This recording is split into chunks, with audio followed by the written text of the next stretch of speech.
Given Joe Biden's recent polling slip against Donald Trump, conversations are stirring about why that is. And behind closed doors, Democrats are talking about the possibility of switching him off the ticket. Of course, a big problem that Biden has, whether he remains in the race or not, is his vice president, Kamala Harris.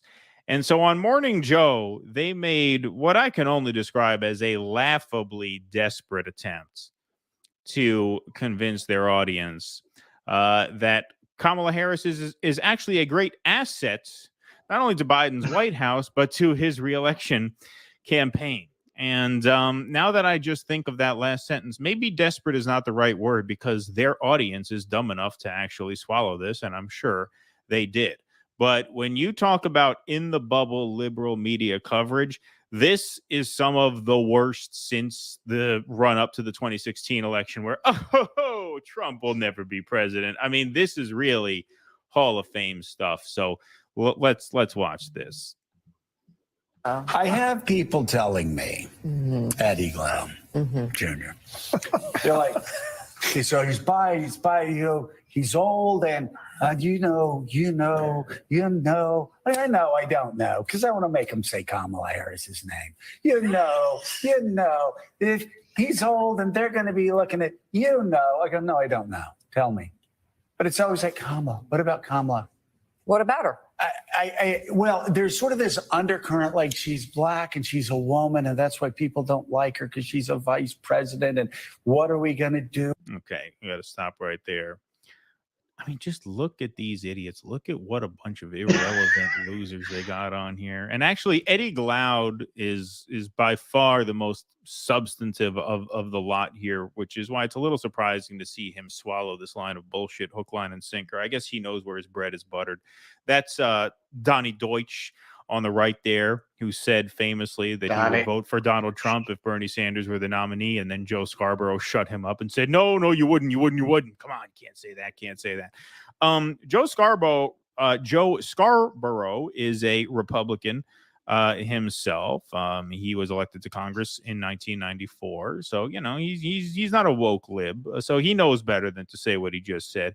Oh, yeah, it's that she's black and she's a woman. That's why Michelle Obama has an approval rating about 15 points higher than Joe Biden, right?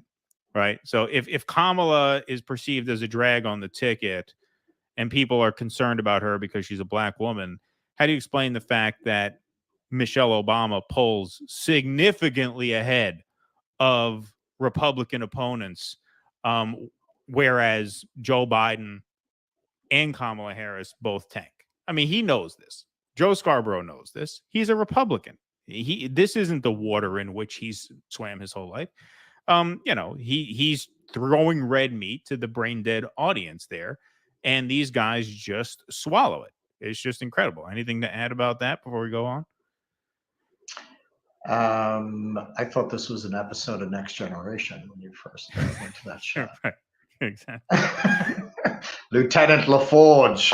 Yeah. So you can't even, when you watch Morning Joe at this point, you can't even say they're just this stupid. This is their job, man. I mean, to spread elite Washington insider propaganda, to spin things according to that disposition. That's why it doesn't matter that Scarborough's a Republican. That doesn't matter. This is about it, because Trump is so unacceptable to this class that as we saw in the last two election cycles, they'll all become Democrats if the option is Donald Trump. They'll all run cover for whatever Democratic administration happens to be there. Do they believe this stuff? I don't think so. I mean, not what they're talking about right now. Like they did. Yeah, I don't believe Scarborough believes it. We need to change her. We need to. And I just go, where were you when Dan Quayle was vice president? Where were you? Nobody remembers this. George H.W. Bush, buried, sainted, like one of the greatest foreign policy presidents of the second half of the 20th century.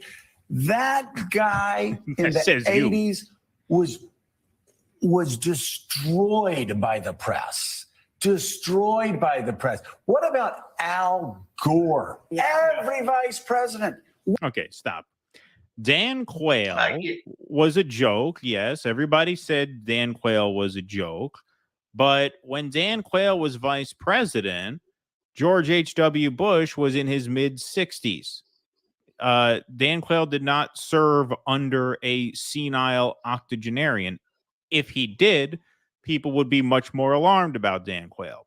Al Gore was a punchline because he was boring and a stiff, and he was sort of the straight man to Bill Clinton's, first black president, quote unquote.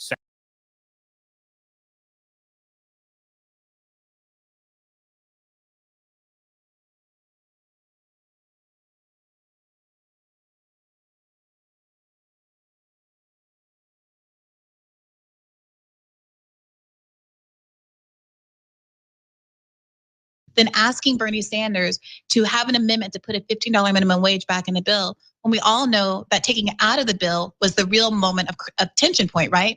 Because putting it back in the bill takes 60 votes. Pulling it out only takes, voted on it in the bill takes 50 votes, which is why the parliamentarian is so crucial. David Stewart has been talking about this because the exact same thing, as I'm sure you know, just happened with this latest inflation bill, where Bernie Sanders, again, the amendment king, is trying to get all of these things back in the bill, but Chuck Schumer stripping them out because the parliamentarian said so, instead of just forcing a vote with them in, despite what the parliamentarian says, turns a 50-vote issue into a 60-vote issue and provides cover for all these Democrats to be able to say, yeah, sure, I want it back in the bill, without ever having any risk to their donor base that it's gonna happen. So why am I saying all this? I'm just wanted to really make it clear. I think we are broadly in agreement. People have different tactics. I understand that Jimmy's tone is not necessarily what I choose. It's not what you choose, and it's not what you like. But I also respect that he channels a lot of the deep anger and resentment that so many people who are failing and being crushed by poverty, by medical debt, by cancer, by all kinds of ailments. Those people are looking at people like you and I, who are sitting here calmly at our desks talking about these things, in a way that can feel academic to people who are really suffering, and they see something in Jimmy. And if Jimmy is attracting a certain kind of audience and pulling certain people to the left who resonates with them, I think that's a good thing. And if people don't like that, I think they can go other places. I respect pulled his entire audience to the right. He pulled his, anyway, I can't bear to talk about these guys anymore. Glenn Greenwald kissing Tucker Carlson and Alex Jones' ass is not pulling anyone to the left. You should talk to him. Yeah, that I think liar. it'll be a really fruitful conversation. You're both welcome on Bad Faith. Okay. I had, my friend Nathan Robinson had similar concerns about Glenn, which I respected, and so I had them both on to talk about it on Bad Faith, and it was one of our best conversations. Talking points. Okay, so let's go to our agreements. Okay, so let's be clear. So let's try to go through as many agreements as we can, as quickly as we can. So, for example, you said, hey, the key moment is when Schumer takes it out of the bill. Totally agree. That's why we tried to put the $15 minimum wage pressure on before. And as I told all of our allies in Congress, they're lying. Democratic leadership is a bunch of liars. And when they tell you they're gonna do $15 minimum wage, I guarantee you it's a lie. And they didn't believe me. And so I tried to get them to take action before Schumer took it out of the bill, but we didn't succeed, and they didn't believe it. So let's first, obvious question, it looks like you and I agree completely. Democratic leadership, totally full of crap, 100% conservative, totally in service of their donors, and you should never trust them, and progressives should have their heads examined if they do. Do we agree with that? That the progressives shouldn't trust the establishment Dems? Yes. Of course. Okay, of course, great. Perfect, okay, and that's a huge, important thing. We both agree to that, that's great, okay? So holding the progressives accountable, totally agree. I think Jayapal has been an absolute disaster. I think they're crazy if they're gonna have her as the head of the Congressional Progressive Caucus again. The minute she decoupled, we lost Build Back Better and everything that was in it. And so obviously we agree to that. Does that make sense? Yeah, and I appreciate it. At the time, AOC was one of the few people ringing the alarm bell saying the decoupling is the end of it, and she was right. I wish there had been more progressives, and I wish more progressives would continue to call out Pramila Jayapal. I mean, I think the squad, to the extent that they care at all about some of the mistrust that exists now in certain parts of the left, part of it is because there is this perception that we all know how terrible Pramila Jayapal is at this point. You know, the endorsement of Chantel Brown over Nina Turner was a real tipping point for a lot of people. And yet almost nothing was said about it. Everyone just kind of ate it and accepted it. And that doesn't give people a lot of faith in the Progressive Caucus as a group, or even the smaller group of the squad. Yeah, and I'll tell you why they do it. It drives me crazy. I think they're wrong. I've said it on air. I've said it off air. As soon as they get to Washington, they believe the biggest myth there ever is. The most important thing is decorum and your colleagues and being nice to them. No, your colleagues are your opponents. They do not want Medicare for all. They don't want Green New Deal. They've said it. Nancy Pelosi said it in every mocking way. She is not your friend. She's not your ally. The minute you treat her as an ally, you're a sucker and you're gonna get played. And that's what happened with Jayapal. And by the way, TYT put pressure on the squad. And look at that, the 6 Justice Democrats were the only ones who voted in the right way to say it should not be decoupled. And credit where credit is due on that, as you just said. So, okay, good, we're in agreement on that. So if we agree that we need to hold all these folks accountable, and corporate Democrats are a huge problem and they're part of the issue, then there isn't much we disagree with on the left. And that's why I get to the right wing and how some folks treat the right wing with kid glove. But I don't want to make any assumptions. And like you say, you don't watch every minute of TYT, of course not, right? And I don't watch every minute of your shows, of course not, right? So that's part of why I had you on here in the first place. I wish we'd have done it in the beginning, but that's on me. So help me understand how you think of the right wing. Because when I get to the right wing, I think they're even worse. They're all corrupt, just like the corporate Democrats are. They take the same donor money, right? And then on top of that, they add in personal corruption and on social issues, they're monsters. So do we agree on all that? Yeah, of course. Yeah, okay, so look, right there, that's the most important thing that we've gotten out of this conversation. Because if I had Glenn or any of the other guys on here, they'd tell me some BS excuse about why they never criticized Trump. Trump monster, fair? Of course. Of course, okay, great, wonderful. Already that's 1,000 times better. Okay. Although, Cenk, I will say this. Some people believe that identifying what appeals to some Americans about these figures, identifying it and speaking to those concerns, and acknowledging that at times figures, even as ones I find as repugnant as Trump, are able to have a diagnosis of what's wrong in America. That is right, despite his prescription for that problem being wrong. Some people see that acknowledgement as somehow an endorsement of those candidates in their policy prescriptions to address the issue. Yeah. So I do think, and again, the lines can become blurry sometimes. I do think sometimes folks say things like, it's legitimate to be concerned about free speech, let's say, or even try to appeal to an audience that is being galvanized by that particular issue and being pulled right because there isn't in the Democratic.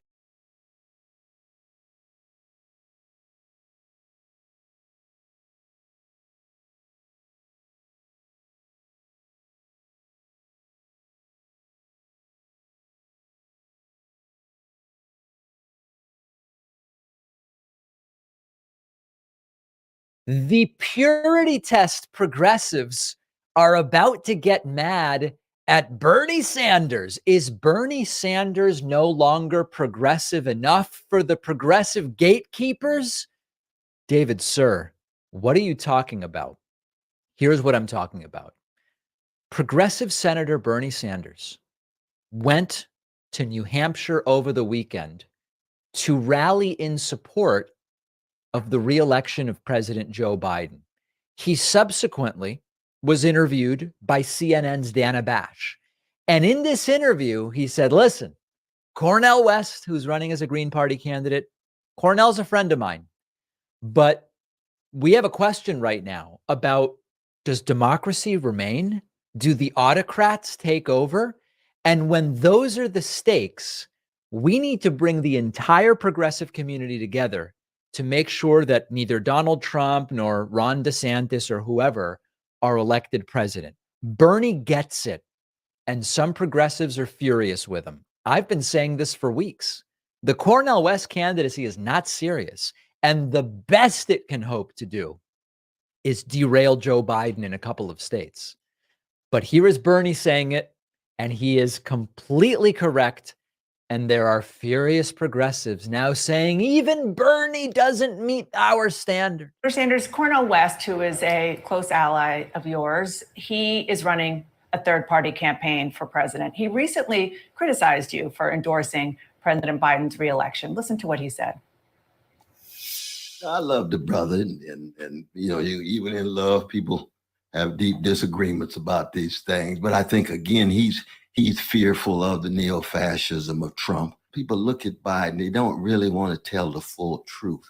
He's created the best economy that we can get. Is this the best that we can get? You're gonna tell that lie to the people just for Biden to win? What's your reaction to that? Well, my reaction is that certainly is not the best economy that we can create. That was what my speech was about yesterday. We've got to join the rest of the industrialized world, guarantee healthcare to all. We've got to cut the cost of prescription drugs in half. We've got to raise the minimum wage to at least $17 an hour. We've got to build the affordable housing we desperately need.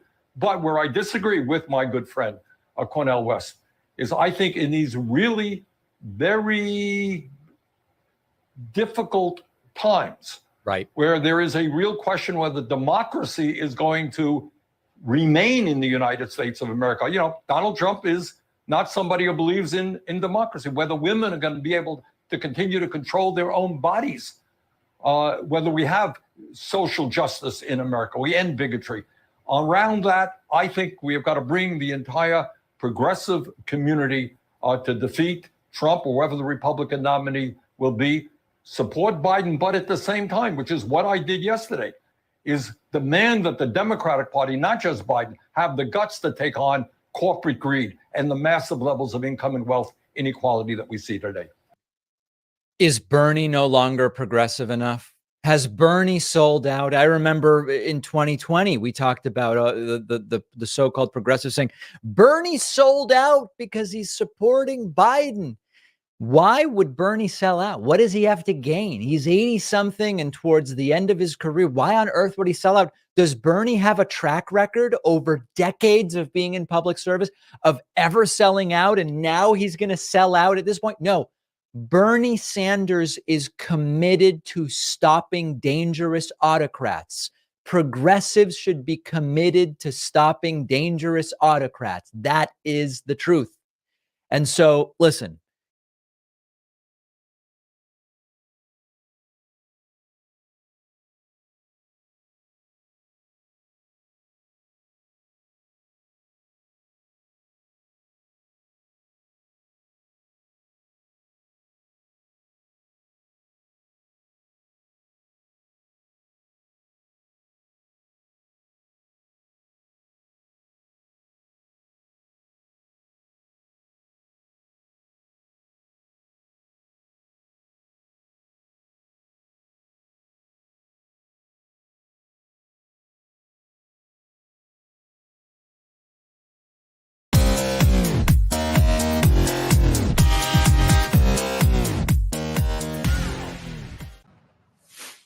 Welcome back. CNN's Arlette Saenz joins me from Wayne, Michigan. Arlette, we are waiting for President Biden to arrive on the picket line. What are you hearing from your sources? Well, Dana, President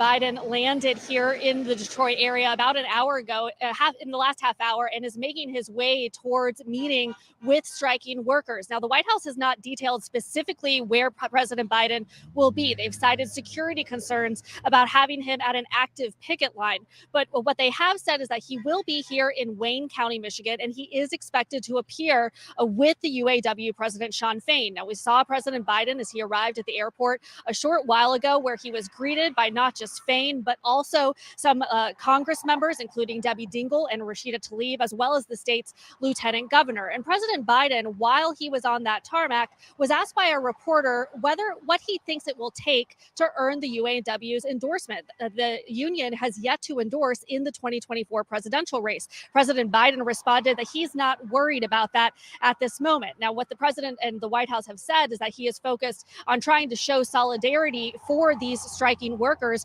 really marking a historic moment. There has never been a sitting president to appear on an active picket line in the middle of intense negotiations. Now, the White House has walked an incredibly fine and delicate line as these negotiations have played out. They are not, they don't have any legal authority to be party directly to the negotiations, but the president has tried to lend his support since the strike started. What the White House has refrained from doing, though, is weighing in on any specific demands that the UAW is seeking at this time. But of course, this is all presenting a pretty phenomenal split screen in the 2024 race, as President Biden is here today and former President Donald Trump is set to appear in the Detroit area tomorrow. It comes as both men are trying to make their pitch to those working class voters. The White House has said that they didn't plan this trip because Trump was coming here, that the president is focused on talking to those workers. But they do try to make this contrast between the policies that President Biden has put into place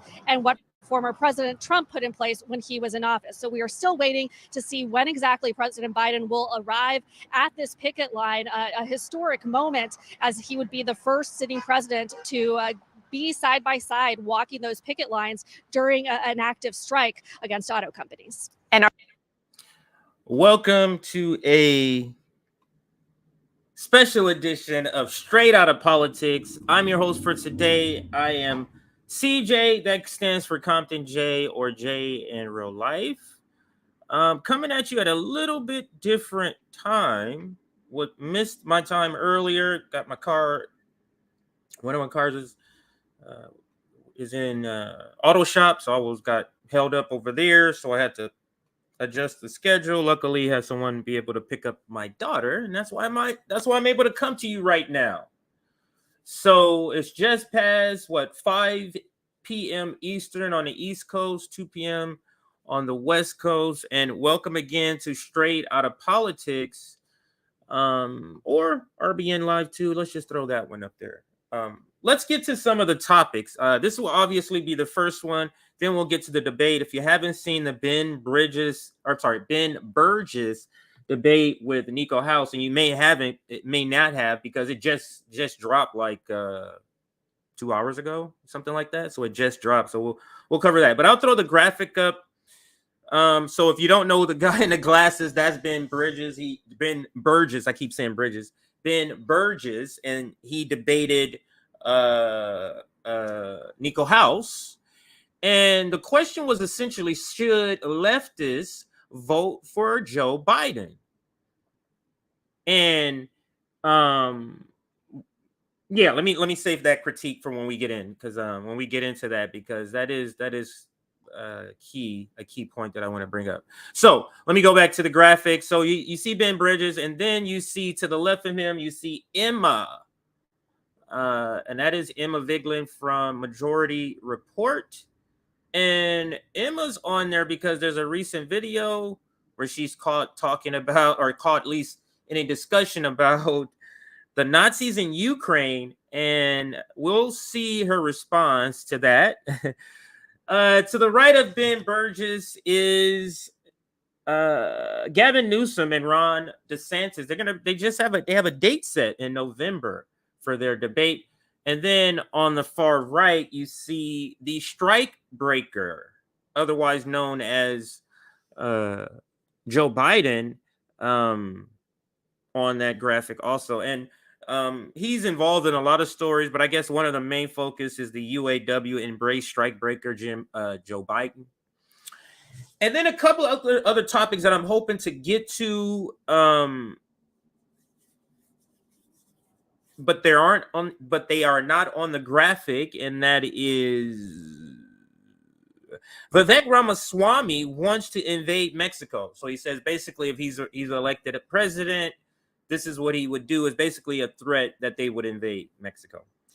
And then top propagandist Rachel Maddow interviews Cassidy Hutchinson. So we're gonna see a couple of short clips of that and discuss. Russia posts footage of the person Ukraine said they killed. So there's been a news report that in the Black Sea, Ukrainian defense ministry report that they killed some top military, the top guy in the Black Sea for Russia.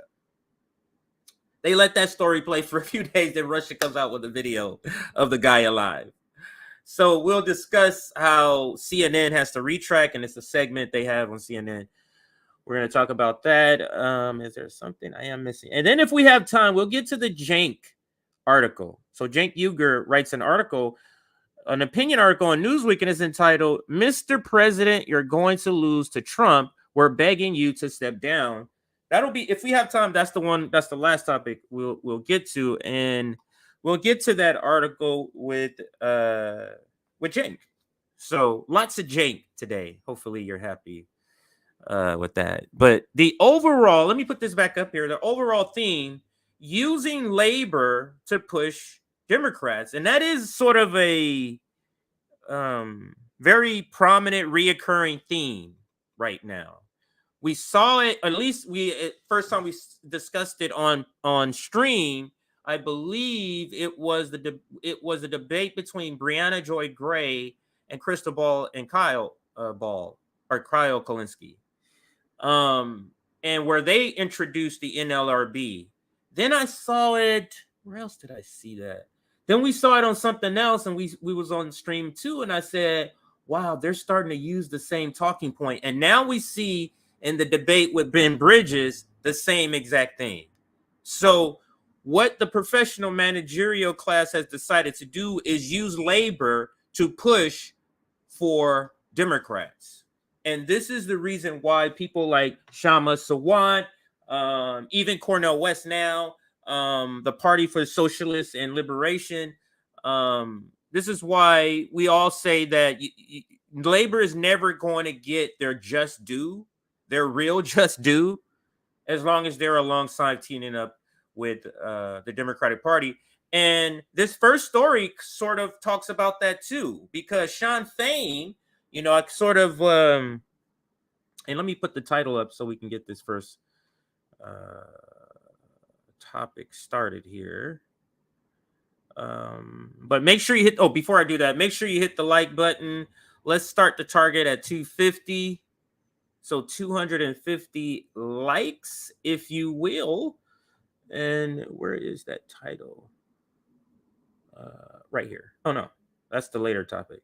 We're going to be doing this one right here. UAW embrace strikebreaker Joe Biden. And Aaron, who's our editor, you can begin the clip here.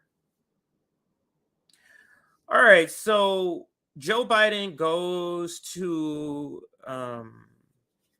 the picket line of the UAW. And I forget, I think he's in Michigan.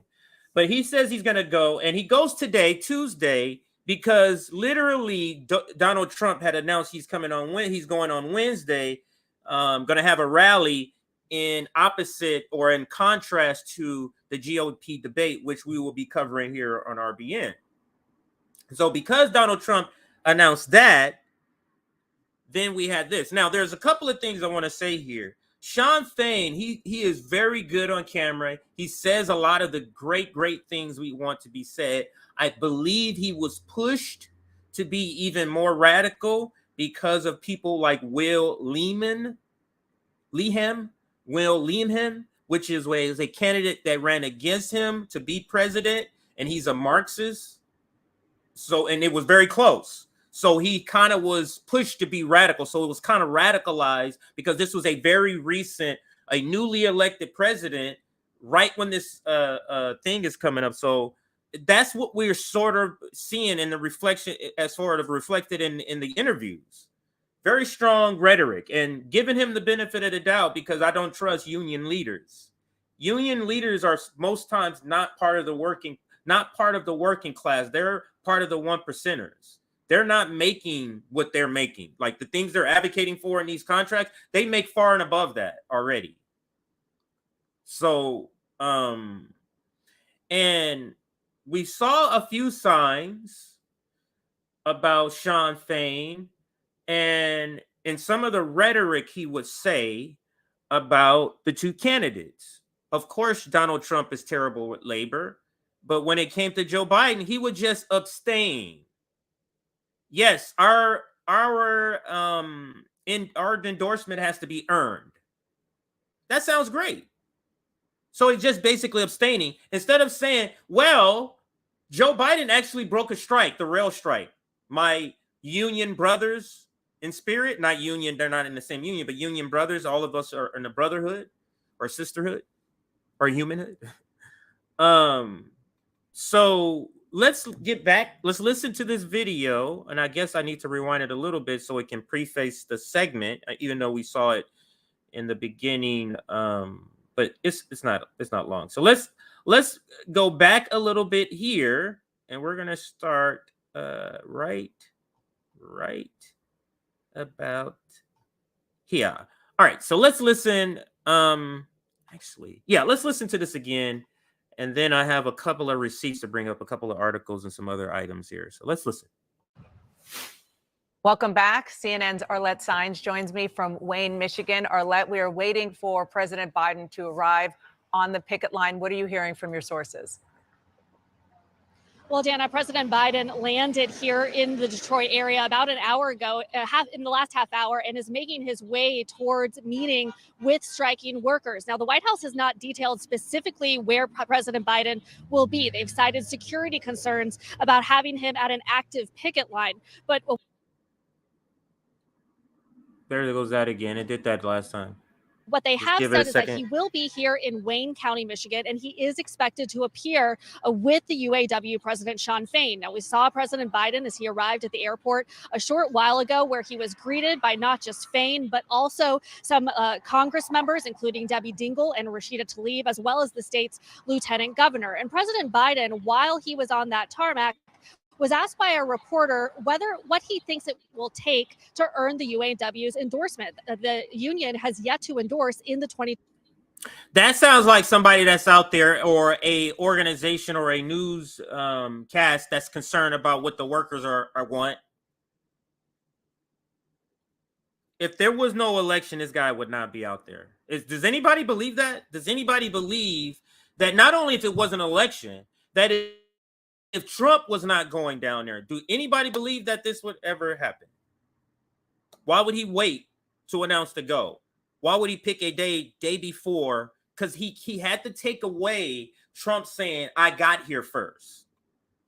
And one thing that's sort of tipping me off about this guy, Sean, is when he hears about Donald Trump coming, he sends an invitation to Joe Biden so that he can make sure he comes and get here before, so he can have the photo op first.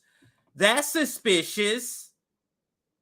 That's a little suspicious to me. So let's continue, though. 2024 presidential race. President Biden responded that he's not worried about that at this moment. Now, what the president and the White House have said is that he is focused on trying to show solidarity for these striking workers, really marking a historic moment. There has never been a sitting president to appear on an active picket line in the middle of intense negotiations. Now, the White House has walked an incredibly fine and delicate line as these negotiations have played out. They are not they don't have any legal authority to be party directly to the negotiations, but the president has tried to lend his support since the strike started. What the White House has refrained from doing, though, is weighing in on any specific demands. Of course not. That the UAW is seeking. And that, to me, is where we would be able to say this guy is actually for the union. Simply showing up for pictures and videos and saying, I'm with you, a very vague, broad statement, instead of saying that 40% you want, let's get that. That, pension you want for so-and-so, let's get that. Tears, get out of here. You get what I'm saying? Like, that's what you should be doing if you're here in solidarity. Solidarity, don't let the professional managerial class co-op solidarity. Solidarity in no way means unity. So just showing up to say, I back you, but I'm not going as far as to back the demands, that's not solidarity.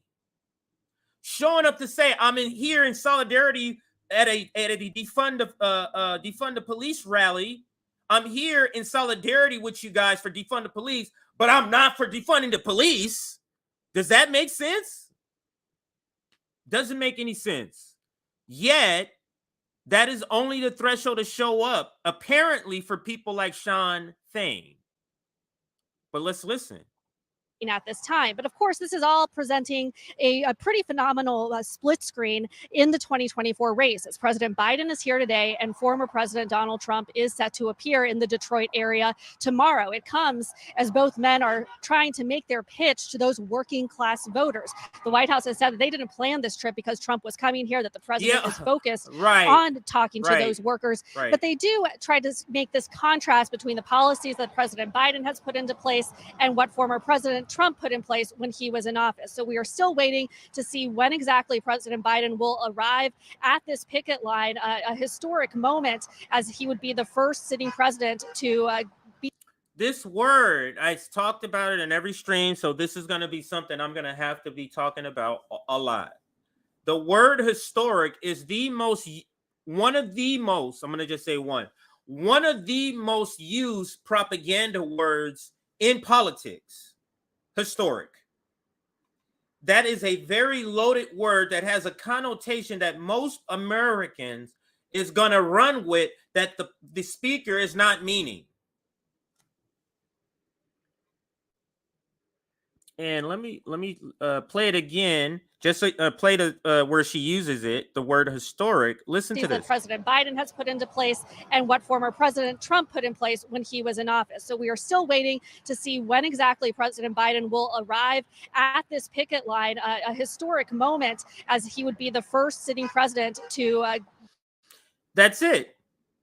If I gave you a penny for 50 years, and then on year 51, I give you 2 pennies, it's historic. The 2 pennies, I don't need to describe it's only 2 pennies. I just say, I've given you an historic amount. It's the truth if you go technically with the word, but it's a loaded word. It makes people think, yeah, he's really for labor, and he's not. He just broke a strike, people. And do we think that if this strike was covered by the same legislation, do we think he would not be breaking this strike? Is that what we believe? When she says he has no power, what do you mean? Power to break the strike? Is that what you mean, lady? So, but let me bring up the article here.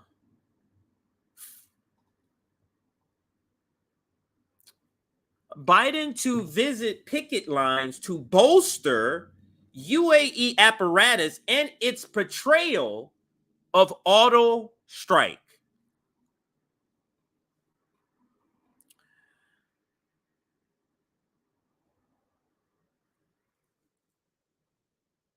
I'll read here.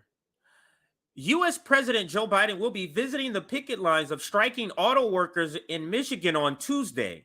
In the media, Biden's tourist stop is being presented as an unprecedented and historic, and you hear it said tourist stop. Love it. Unprecedented and historic statement of support for a sitting U.S. president for workers. In reality, it is an effort to bolster an increasingly discredited U.S. auto worker president, Sean Fain, lend credibility to his stay on the job strike and facilitate a sellout of the workers. Biden's trip follows Fain's announcement of the expansion, in quote unquote, of the auto worker strike on Friday. In a strike that has been characterized by unprecedented lying and deceit from the apparatus, the latest maneuver takes the cake. Only another 5,600 workers were called out at GM and Stellantis parts distribution centers, which supply dealerships, not production facilities. No assembly line, engine, or other component plants are affected. So is this strategically being launched in order to have the least effect on the big three? Is that what we're seeing here with Shawn Fain? Listen, no assembly, engine, or other component plant, none, are affected. And there will be virtually no impact on the profits of the companies, I should say. Even financial analysis expressed surprise at how ineffectual Fain's announcement was. The parts distribution workers joined workers at just 3 plants called out on September 15th. 88% of UAW workers in the big three remain on the job. Did you hear that? 88%. They are being told by the UAW to, quote, stand up and go back to work without a contract. Often with forced overtime and with protections against management layoffs and victimization.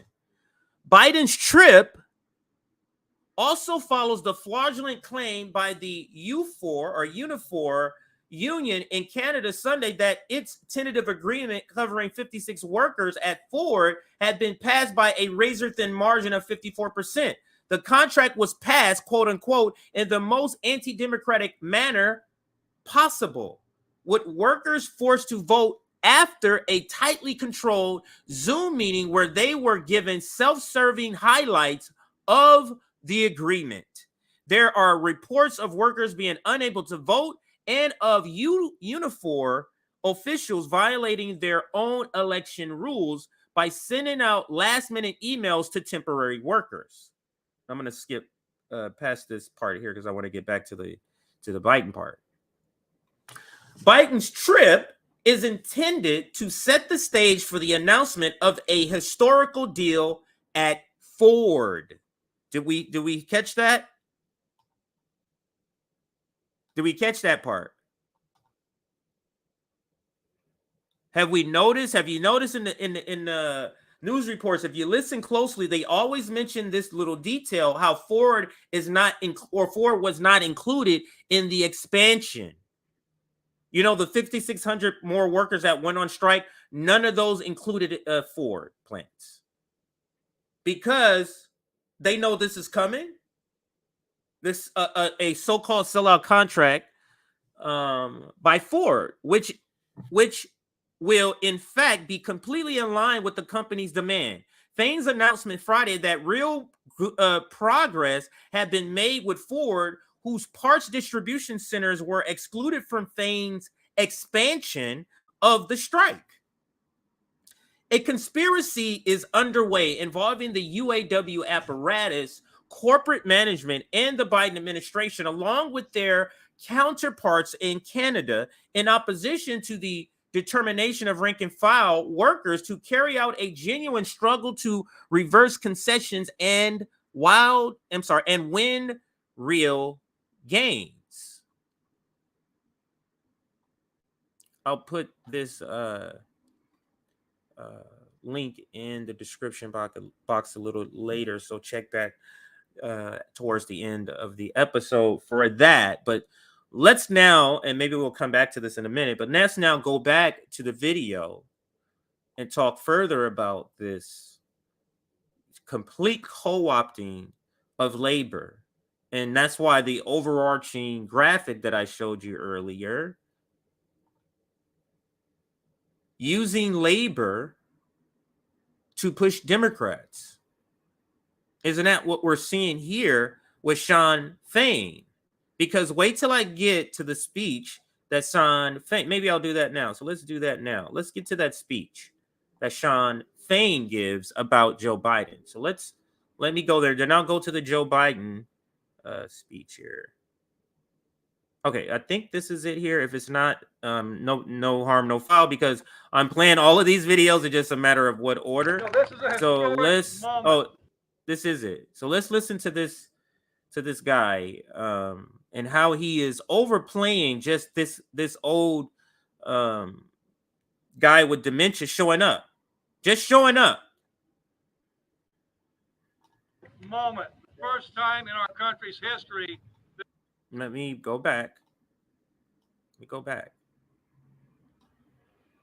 Look at the co-opting of workers by a guy who literally broke a strike. Almost makes you want to vomit. Why is there no brotherhood, no sisterhood, no humanhood with your fellow union members, like the rail strike? Why aren't you showing any solidarity with them by not having this strike-breaking clown show up and get a photo op? And then you say all of these great things about him, Mr. Fain. Let's listen to what, where is that? It is here. Okay, let's listen to Sean. You know, this is a historic moment. The first time in our country's history that a sitting USA president has came out and stood on the picket line.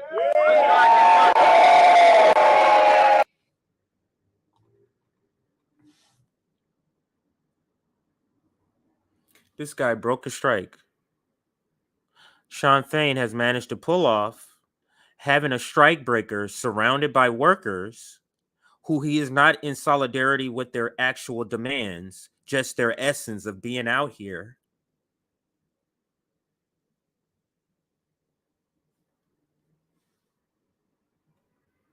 This is the image. This is why workers need a new party. Why? And this is going to bleed in to the debate with Ben Burgis and Niko House. Teaming up with the Democratic Party, you got sellouts like this. You get selling out of workers. Workers will never achieve what they should get by going through the blue team or the red team.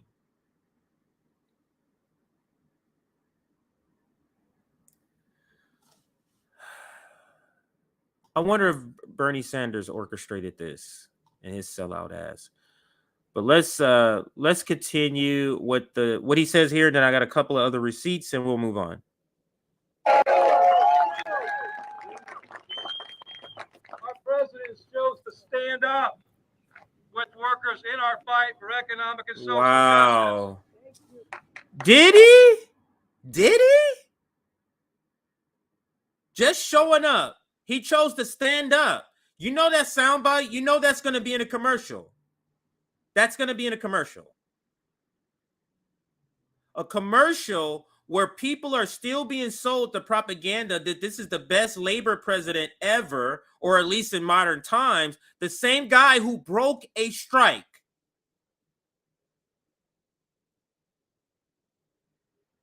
So, yeah, not sure about this guy, Sean. Let's continue.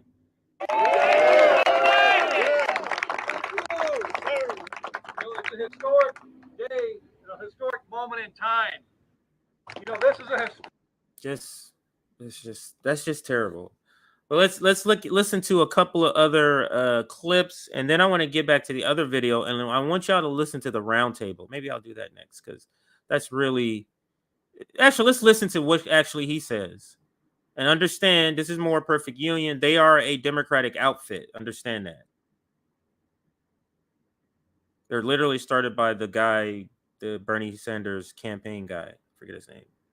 Fahid, something like that. Let's listen to Joe. Since 1973, but I tell you what. First, the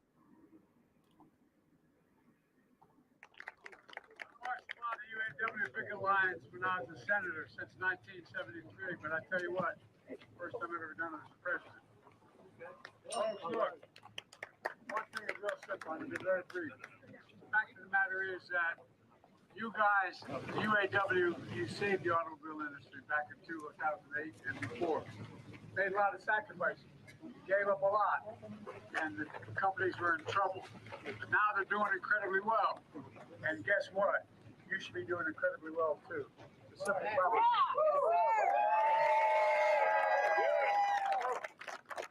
Stick with it. Because you deserve the significant raise you need and other benefits. Let's get it. Let's get back who we lost, okay? Yeah. It's about time to have a step up for us. Thank you. Now, there's a guy I know you don't know here, but I brought him along anyway. Sean Payne, your president. Yeah. Lots of vagueness, platitudes. You have the power of the bully pulpit. So the lady in the report is actually wrong. He does have power. If he came out and said, these workers should stay out here striking until they get exactly what they want, and this is what they want, and he lists these things, everything from the pensions all the way down to the 40% increase in pay that they want. That's what should happen if you were a president that was truly for those workers, which he's not. But we're going to fast forward here to, the round table here. You want to get to this round table. This is a doozy here, guys. Let me just tell you. All right, so let's listen to the round table. But towards the end of the round table, one of the panelists finally says it. She's like, come on, guys. This is a photo op. This is a campaign stop. Get out of here for Joe Biden. So one of them finally admits that let's stop playing games here. Okay. This is a campaign event. That's why he's here. With workers, it is such a critical time and place for him to be doing that right now. I mean, I think you see, as you said, in poll after poll, most Americans see that there's good economic opportunity out there, but they're not feeling it themselves. And so by going out to this picket line and by siding with the workers, what Joe Biden is saying is, look, there is profit in the American economy. Look, all these economic indicators are good. And if you're not feeling it yet, you should be. And it's these companies that you should be blaming and not necessarily Joe Biden. And so, look, again, he wants to, at his core, be defined as a union, working class Democrat. And so this is a moment where he can say, look, yes, the auto companies are making more money and they should be sharing it with their workers. And I think it's the same message that he can use to sort of attack, now maybe not in the same way that a Bernie Sanders would, but to put pressure on corporate America to say, look, you should be sharing some of the profits you're making with the working people. Now, you see 5 different people up there. You know what, and you think, oh, 5 different people, five different opinions. I say no. That's 5 different people with the same opinion in the end. Nobody here is going to bring up the fact that Joe Biden actually broke a strike. And this praise of him of being a labor president. But this is what I mean in the graphic here when I say using labor to push Democrats. This is sort of the new thing that the professional managerial class has picked up and they're going to try to use, and you're going to see it in the debate, like I said, with Ben Bridges and Niko House, the same thing. Where they know, what can we do? How can we infiltrate these movements to push them to what we want it to come out and vote for them, and us pretend like we're down for them? This is it. And let's listen a little more to this conversation here. People. It's the blonde with the short hair is the one that's going to actually say that stuff. Is noteworthy. They have not endorsed. And you heard at the beginning of the show, we talked about Donald Trump in one of his social media posts saying, please endorse me.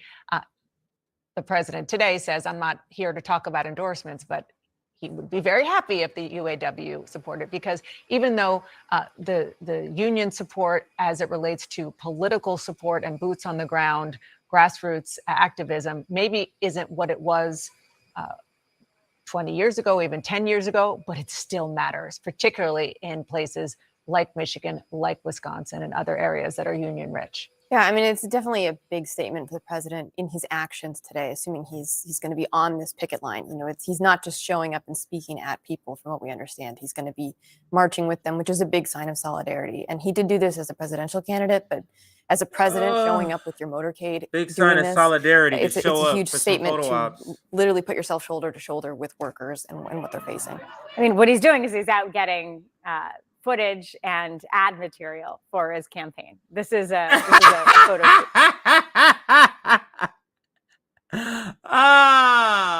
shoot. She's from PBS. What he's doing is going out and getting photos, guys. Let's stop playing games here. Love it. I'm gonna rewind it That's what he's doing. Let's stop playing his games. What? Changing the world? What are you talking about? He's here for a photo op. Let's stop lying, guys. Let's listen. Up with your motorcade doing this, it's a huge statement to literally put yourself shoulder to shoulder with workers and what they're facing. I mean, what he's doing is he's out getting footage and ad material for his campaign. This is a photo shoot, really, for his re-election campaign, and it'll play in Michigan. He has created more jobs in Michigan. This is a photo shoot for his campaign, and that's essentially it. And didn't I say that when Sean Fain was speaking in the video? I said they're going to use this for a political ad. So the fight for fairness for workers is going to be co-opted by the blue team that broke a strike. And UAW leadership is completely fine with that. Terrible. All right. Let me see if I have any other receipts. I was gonna play a little more, but I think it tells the story enough. I don't think I need to play anymore. Let me see if there's one more receipt I did want to cover. Oh yeah, there is. So where am I at here? I'm on here. Let's close this one and bring up this, because now another candidate went to the picket line, I think several days before. I think this was a couple of days ago. And a lot of you that are here watching now support this candidate, or at least have affinity for him. And he's been on here many times. Here's Cornel West, actually, at the picket line. Cornel West. And let's listen to his appearance. And you tell me if this sounds close to what Joe Biden said while he was on the picket line. Let's listen. Where is it? Keep getting caught up here. Let's listen. Here we go. I want to say how blessed and honored I am to stand with my brothers and sisters of all colors here at UAW, because it's all about fighting corporate greed. It's all about defending human dignity. And it's all about affirming solidarity, because without solidarity, we'll be unable to meet the challenge of those at the top. That we want to make sure we don't divide the workers. We want to make sure the workers are always coming together, laughing together, loving together, struggling together. Sometimes we want to cry together. That's all right. Just stay together. And this is my dear brother Jeffrey. Hi, dog. Clear. Yep. Who's one of you leaders? Say whatever you want to say, brother. My name is Jeffrey Purcell. I'm president here at Local 3039. I'm a Tier 2 employee, one of the youngest presidents in Mopar in the UAW. This is about us building solidarity. We got our Region 9A director here with us showing our solidarity. Absolutely. We have one of our Tier 1 personnel over here, Dre. This is my committee man showing solidarity. We have our servicing rep, Mark Barbie, showing solidarity. We have Tony Andino, one of our senior members here, showing solidarity. This is all about the solidarity and the unity of everybody. Our company is sitting here and trying to create division between us and try to break us apart. We're creating tiers and not trying to give us our equal fair share of pay. And our job here is to stand together. I'm glad Cornel West came out to show us love and joined in our solidarity with us. And we're here to fight for the long run. You know, we're going to do what we have to do to make sure we get what we deserve. So, as you see, it's been raining for the last 3 days. All right. Ponchos, whatever we got to do, we'll still be out here doing what we got to do. So, we appreciate him coming out and supporting us, and we're going to do what we have to do to get what we deserve. That's right. Oh, that's Brother Jeff, younger generation, full of the same fire that UAW has always had at its best. All right.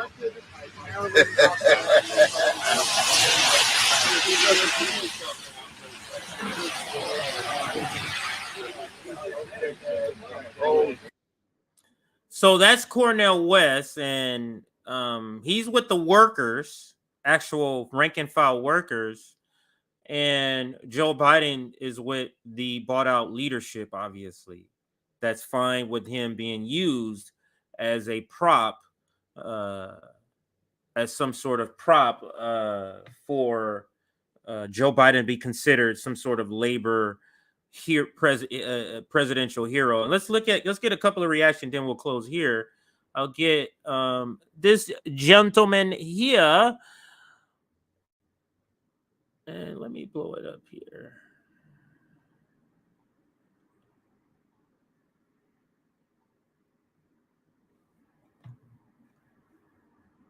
All right, so now we have it nice and big.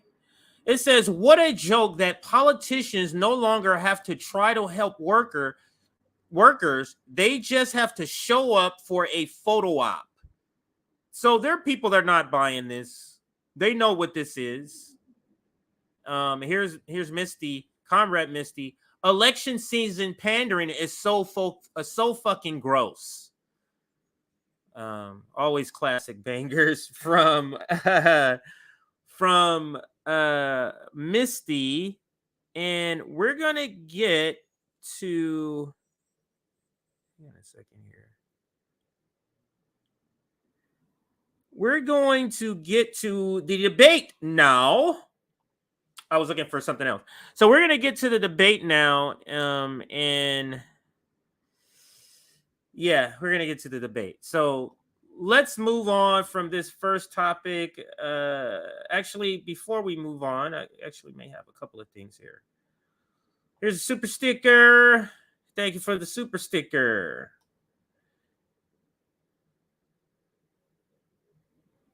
She be amused, I believe that says. All right, and then a Biden 71. Thank you for that super sticker there, sir.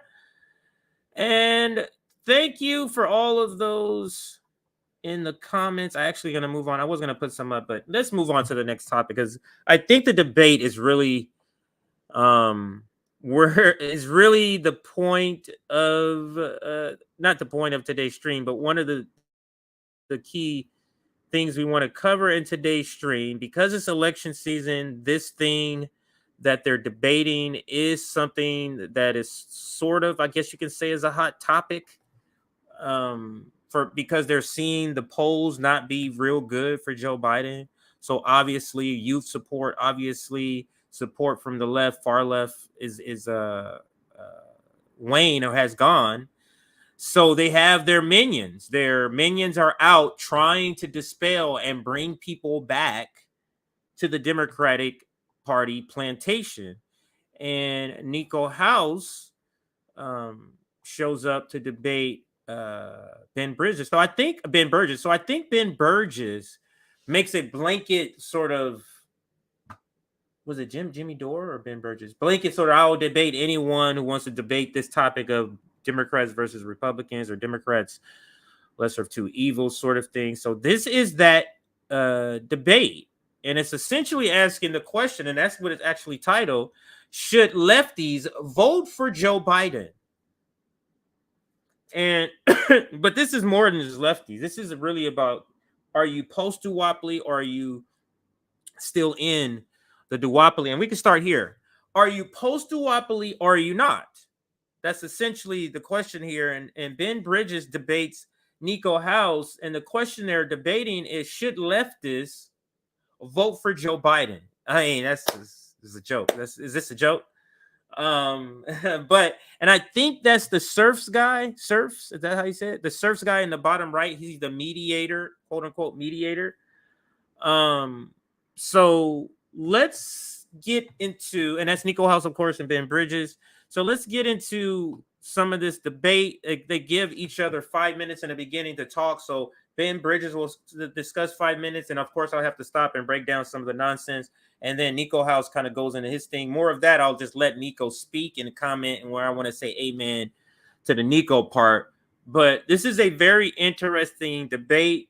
It's good to use this if you want to rehearse or practice what you should be saying to people that's trying to vote shame you for voting for Joe Biden by using labor. This is a terrible labor argument. I'm sorry. This is a terrible way to use labor. And the professional managerial class don't give a fuck at all. They don't care.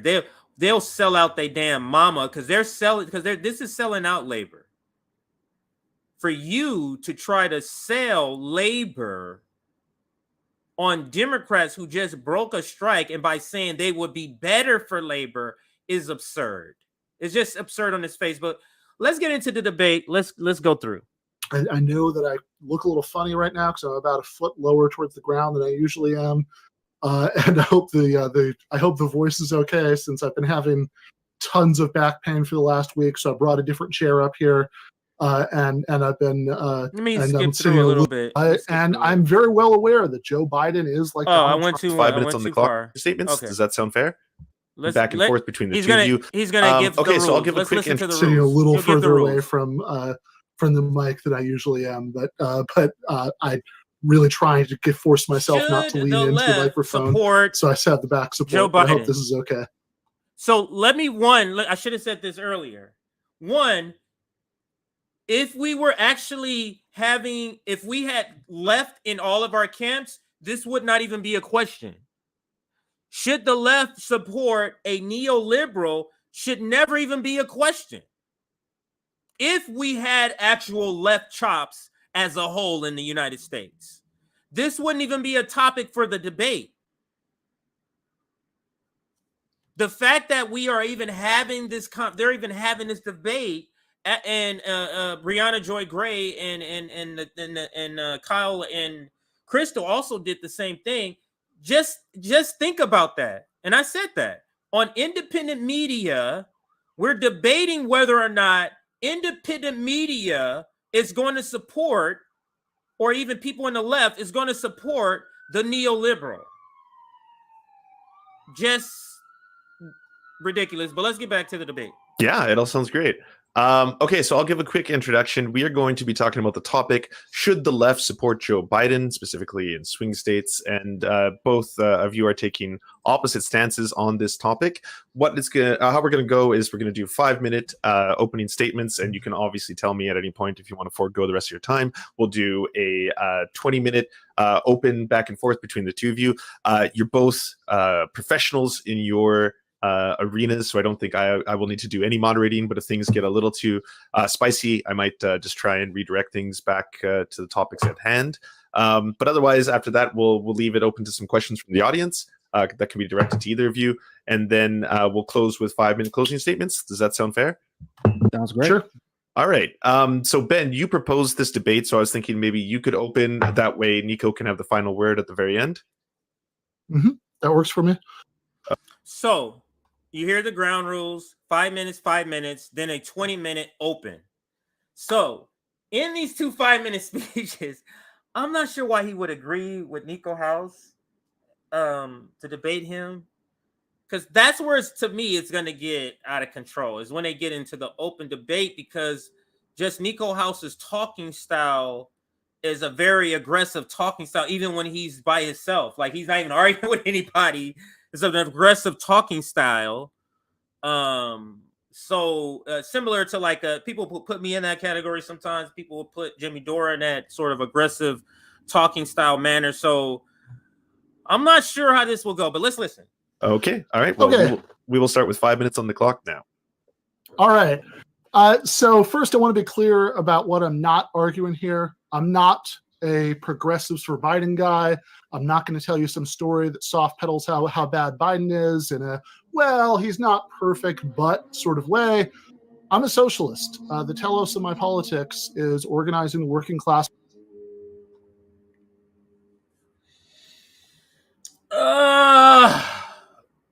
We got to allow people to be able to describe who they are, but in no way Ben Bridges is a socialist advocating for the Democratic Party. That's this. God, come on. Come on. But what you see Ben Bridges doing right here, or Ben Burgess doing right here, is what I already pegged this name. Remember? The cosplaying left. This is the lane where we speak in the same way that the most non-establishment people are speaking about the Democratic Party. But then in the end, we're going to vote for him. What is the purpose? What is the value in all of what you're saying? You're not saying doing Ben Bridges, if all in the end you're going to vote for him. So let's listen. Vast majority of society, first to achieve important reforms like Medicare for all and Green New Deal, and long-term to reorganize society in a radically more democratic way by extending democracy to the workplace.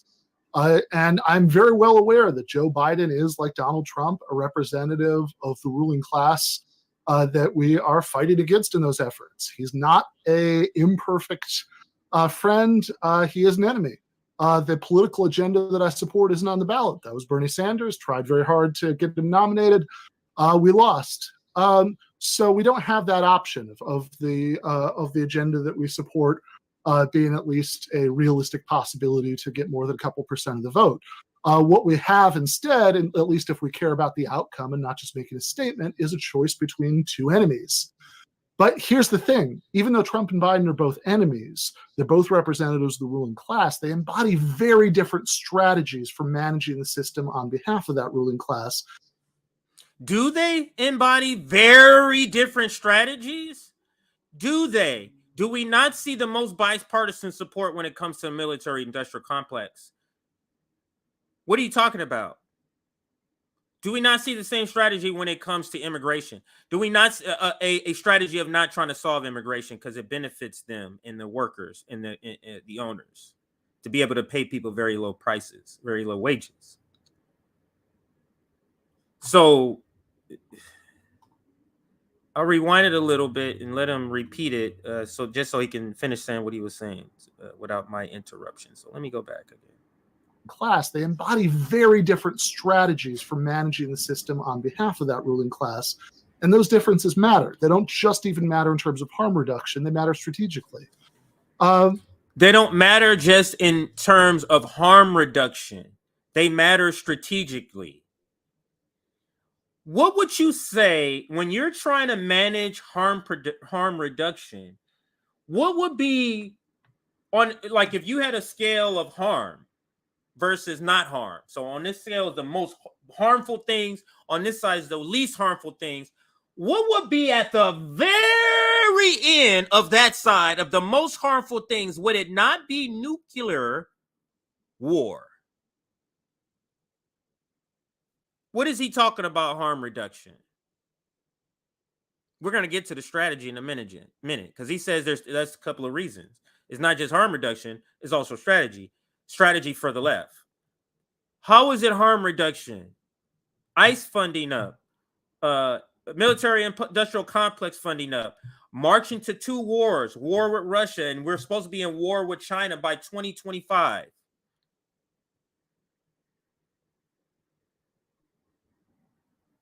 Breaking a strike. Are we getting close to Medicare for all by having a president who says he will veto it? So what are we really talking about here? So we can and should make a rational choice about which enemy we want to spend the next 4 years fighting and about.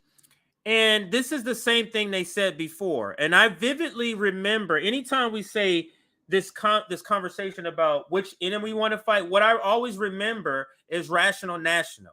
That video he did when he kept saying it's all about who we want to fight. They elected Joe Biden and now they're his best friend. Instead of saying he was an enemy. Y'all pretended for the first 2 years he was his friend. Kyle Kalinske is still pretending. He's not calling him an enemy. He's calling him great. And getting mad at everybody else for not giving Joe Biden some sort of awards or Medal of Honors or some sort of rewards for supposedly the things that he's done good. But let's get back to the video, Ben Bridge. Issues. I'm not pessimistic enough to believe that if Trump is reelected, Jacobin and the Surf's Twitch channel are going to be shut down. We'll all be sent to concentration camps. I'm not optimistic enough to believe that Biden can be pressured to support important reforms. I don't think either of those things are going to happen. But even though I don't think that getting rid of Trump by electing Biden is going to be any sort of step in the direction of American social democracy, what I think it absolutely is a necessary defensive maneuver to protect what little working class organization. Socialists don't want social democracy. So that's a giveaway that this guy's not. Maybe he's a soc dem, but he's not a socialist. So socialists don't want social democracy. Currently exists while we regroup and build the kind of political alternative that we so desperately need. Some people might think that we can build that alternative by voting third party. in elections like this one, but we know that's not how it works. This is what the professional managerial class does a lot. They conflate or they mixed a lot of things together that should be separate. And you're going to see what I mean. I'm going to rewind this a few seconds here, right here. Might think that we can build that alternative by voting third party in elections like this one, but we know that's not how it works. No, we don't know that. Building outside power by voting for third, you see how they describe it? They have a fundamental different understanding of how to get power, how to use power,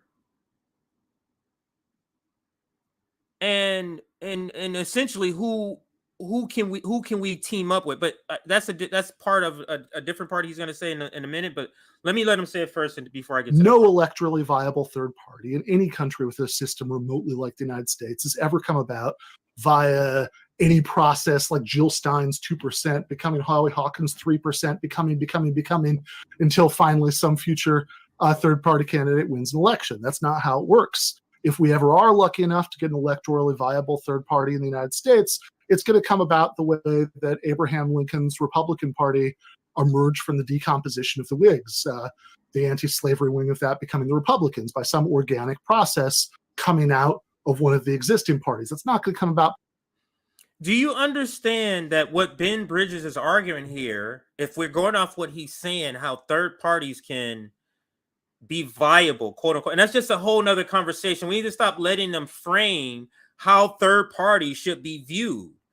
They are framing as third parties must win the next election.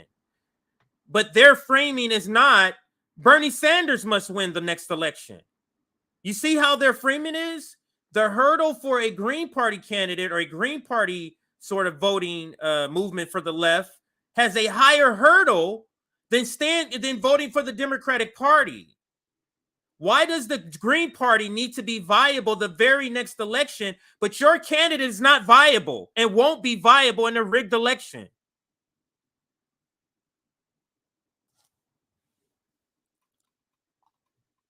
By a third party. So what we have to think about is how we can build the kind of movement that could either, depending on how you see the end game of this, take over the Democrats, whatever that means. You see? The plan that he's talking about, what you're saying, Ben, is that we are going to be with the Democratic Party forever in an indefinite amount of time with this strategy. If we don't jump off this ship right now onto a different boat, if we don't leave that and jump off to a different boat, he wants us to be here indefinitely, just wandering in the water, hoping to see land. The land being finally a third party being viable. He wants a third party to be viable without you voting for a third party. What kind of bullshit? What kind of sense does that make? What does Nick always say? Some of the biggest obstacles to third party building are people like Crystal Ball and Ben Burgis. I keep messing up his name.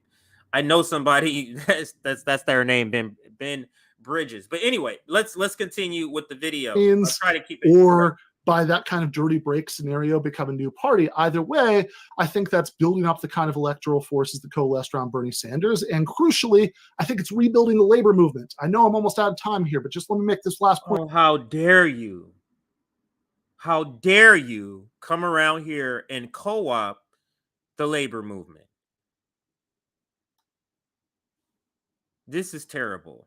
Really quickly, because without an organized working class at its base, left politics is just shouting into the wind, and Donald Trump is an existential threat to what little still remains of organized labor in the United States. Look at the differences between Obama's appointees to the National Labor Relations Board and Trump's. Trump's are on a crusade to stamp out You think it's a coincidence that everybody in the professional managerial class left, aka the old Bernie coalition? Do you think it's a coincidence they're all talking about the NLRB? You know how obscure a reason that is? You know how much fine print you got to read on the Joe Biden administration for you to find this as a reason to support him? And you're trying to roll that into the labor energy that's going around. This is truly disgusting that the professional managerial class is trying to do this. But it tells you they're not an ally you can trust. They're willing to take an issue or a movement that we all say is very important. They're willing to take that and use it against you. Your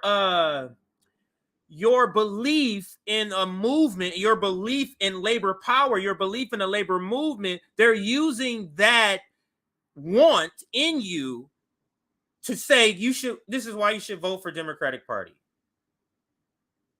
Even though they're strike breaking. Did you have a debate, Ben Bridges, about whether or not you should support Joe Biden after him breaking a strike? Do we have that debate? Can we have that debate?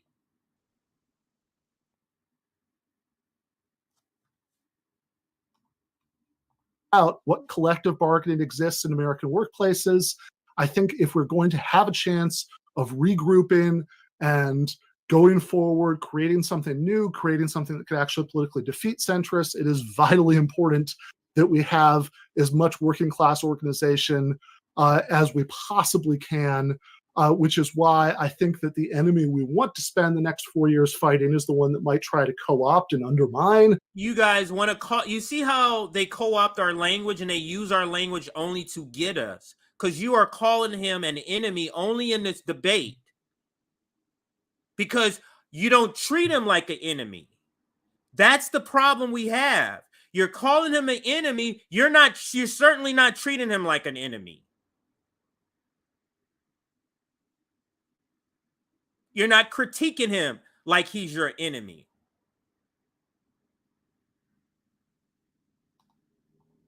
The organized working class in various ways, but isn't just going to try to flat out stamp out what unions still exist in the way that Trump's appointees, this labor argument and the NLRB NLRB have been and will continue to do. So I like Howie Hawkins. I admire him. I wish he could actually be president. And that's what he said.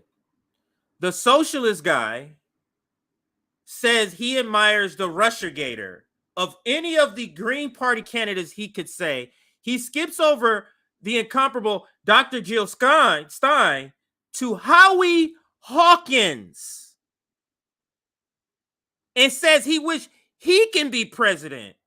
The guy that supports the Ukraine war in the Green Party, the guy that's people say has a corruption party that brings about this corruption cloud around the Green Party. That's the Green Party guy you decide to pick when trying to say, yeah, I'm all for Green Party.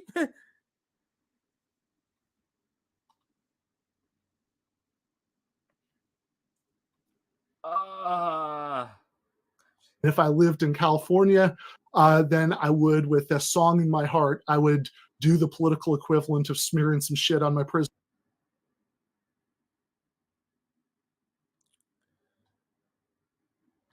If he lived in California, if I lived in a safe state where my vote doesn't matter, then I'll vote for the person that aligns themselves most with me. You hear the cowardice in that? So let's take a trip back to the 1800s. What would these people be doing during that time when slavery is legal? We have two choices between both of them believe in slave. Well, one's a little bit better. So should we vote for the better slave owner president, pro-slave president? That's the one we should go. with and not go for the abolitionist who's also running? That's what Ben Bridges is saying.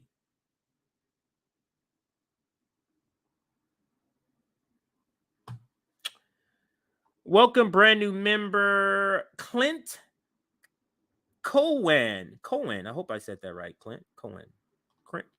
Cohen. Is that an A? Cowan. I hope that's it. Or Cowan. Maybe that's it. All right, so let's get back. Let's get back to the debate. And cell walls by voting for him, by making that statement. But because I don't, because I live in Michigan, I've done what I would urge other people to do, which is to make a reasonable strategic choice about which enemy you want to face. Oh, all right, Niko. On there was another part in here where he said I forgot to address. Let me go back a little bit here. I think it was around here. Let's see. Equivalent of smearing some shit on my here. Yeah.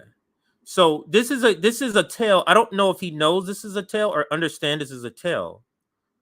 This is him showing what he really believes about voting for a third party. The socialist, Ben Burgis, this is what he really believes. You can understand what his real thinking about what he really believes about third parties in the analogy he uses to describe it. Listen to the analogy he uses to describe it. Equivalent of smearing some shit on the political equivalence of smearing some shit. Is that how you would describe voting for the Green Party if you're a Green Party voter? Green Party voters, when you vote, is that the equivalent of smearing some shit on shit? Is that equivalent to you?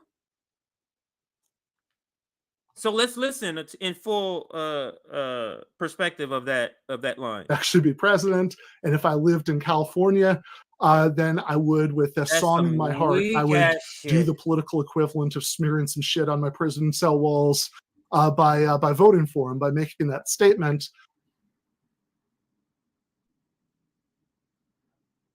I need y'all to really let that shit sink in. How he's describing the vote. Then I would, with a song in my heart, I would do the political equivalent of smearing some shit on my prison cell walls. Is he describing a insane asylum for voting for third parties?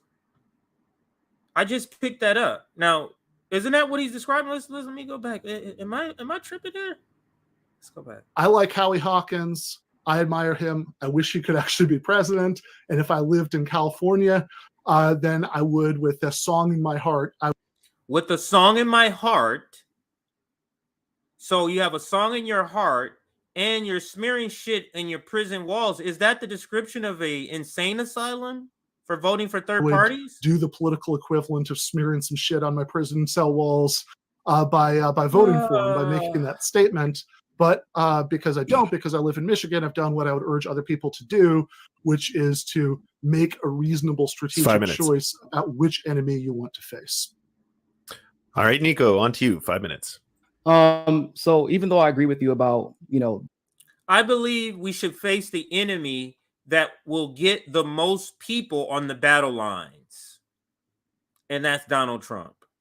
Because when Joe Biden's elected, all of your team, Ben, is all sleepwalking now. All part of NATO left. But when Donald Trump, y'all was motherfucking Malcolm X with your radical speech about ICE, with your radical speak about what Donald Trump was doing. So let's continue. The way that we progress in this country is by organized labor. But the key I'm gonna let that you brought Niko up play for a little bit. The ability to fight the enemy that we choose. And the difference between Donald Trump and Biden is actually being allowed to fight the enemy. And that is what we're not going to get if we get Joe Biden. I mean, even as we speak, that's a good point, Niko. Leftists are giving up leverage every single day.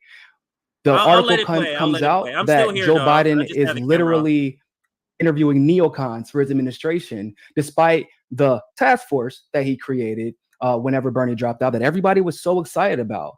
And yet myself and a few others were like, I don't know why you're excited about this. We're not going to get into the administration. And that's exactly what's showing up. Bernie Sanders has not been interviewed. AOC has not been interviewed. Ilhan Omar, Pramila Jayapal, all the like have not been interviewed. And yet this seems to have fallen on deaf ears and people pretend like they haven't seen what they've seen with their own eyes. And on the cusp of that news that we received, AOC does a record-breaking get out the vote effort in order to get a rapist, segregationist, warmonger, sex pest elected with literally zero leverage. And despite Biden and the Democrats really having everything to lose, they still refuse to give you anything. And then, of course, it goes to what we're allowed to discuss, because if you bring this up, then you're immediately attacked by the left. I mean, not to mention being attacked by neoliberals, but immediately being attacked by the left. If you're Chris Pratt, for example, just by not going to a Joe Biden, Kamala Harris fundraiser, you're immediately labeled a white supremacist, despite his clear history of almost exclusively donating to Democrats, like almost exclusively. And yet now he's a white supremacist because he wouldn't attend a Joe Biden fundraiser. When you're talking about Libya, because we're talking about, oh, we would rather have somebody co-op, right? How about the first Black president who happened to be African being the reason that there is literal slave labor in Libya now, open market slavery in Libya under him, which barely anyone knows about because it was Obama? Or the fact that a young woman got her eye shot out at Standing Rock, another young woman got her arm shot off at Standing Rock. How about the fact that Occupy was undermined and destroyed and really never allowed to be resurrected under Obama? Or the fusion centers where the intelligence community works with local governments to illegally spy on protesters. We have 8 to 10 protesters either missing or dead from So Ferguson, let me pause it here. I like what where the intelligence community works with local governments to illegally spy on protesters. We have 8 to 10 protesters. Sorry, my bad. I have my other mic on. So I like what Niko House is doing here. So he decided in his opening statement just to kind of go down a litany, a list of how we did the vote blue no matter who, picking the Democrat, how the left did that, and look at the results of what Obama did. Look at the results of some of these other votes. So I like how he's using his opening statements to just talk about all the bad things all the Democrats are doing in different places. And he's going to kind of touch upon different places here. So hopefully you're not hearing the feedback that I was hearing in my ear. Somebody made a comment. So let's get back to Niko House. I'm going to turn my camera off again, but let's get back to under Obama, but nobody knows about it. Once again, it comes back to what we're allowed to, or who we're allowed to fight. And when we're seeing the censorship at the level that we are seeing it, where Twitter is not banning the information from the New York Post about Hunter and Joe Biden's corruption in I would love to Ukraine see because they found that it's there. I want to see the debate, 100% Nick. that it is false information, but because at the time they didn't have 100% proof that it wasn't false, then you are heading towards a very slippery slope.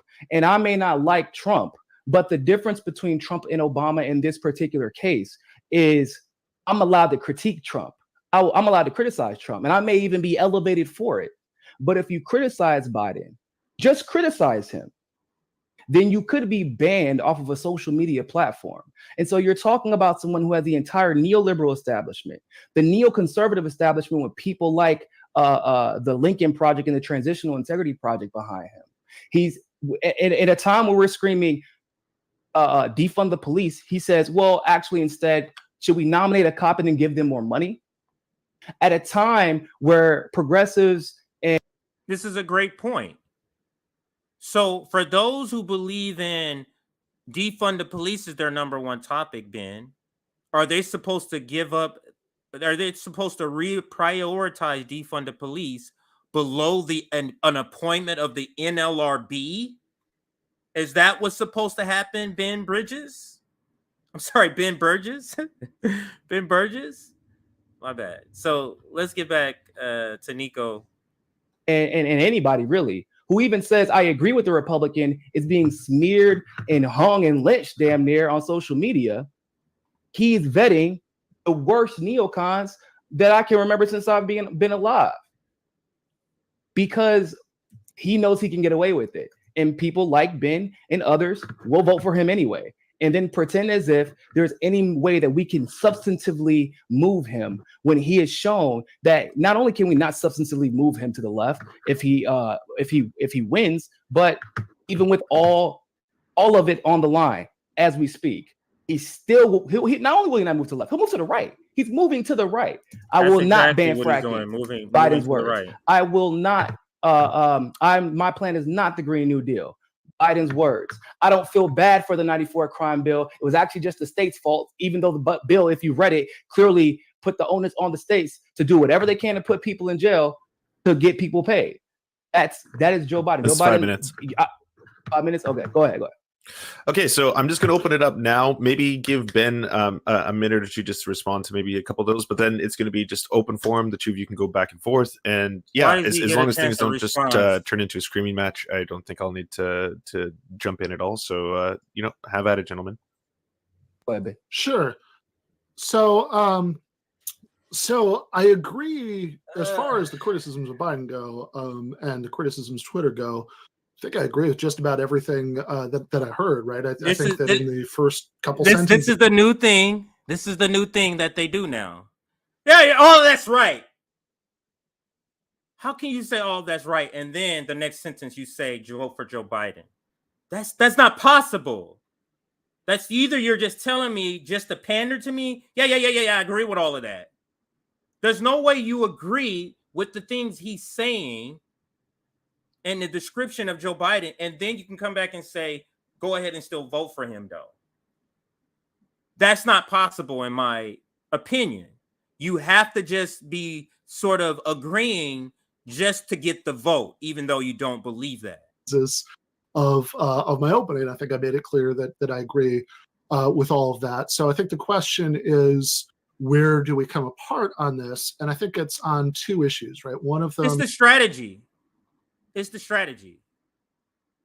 The professional managerial class has a very non-confrontational, non-results producing, cozy up to politician strategy. That strategy has been used for decades and it has not worked. Or at least, let's say decades. Let's just take it.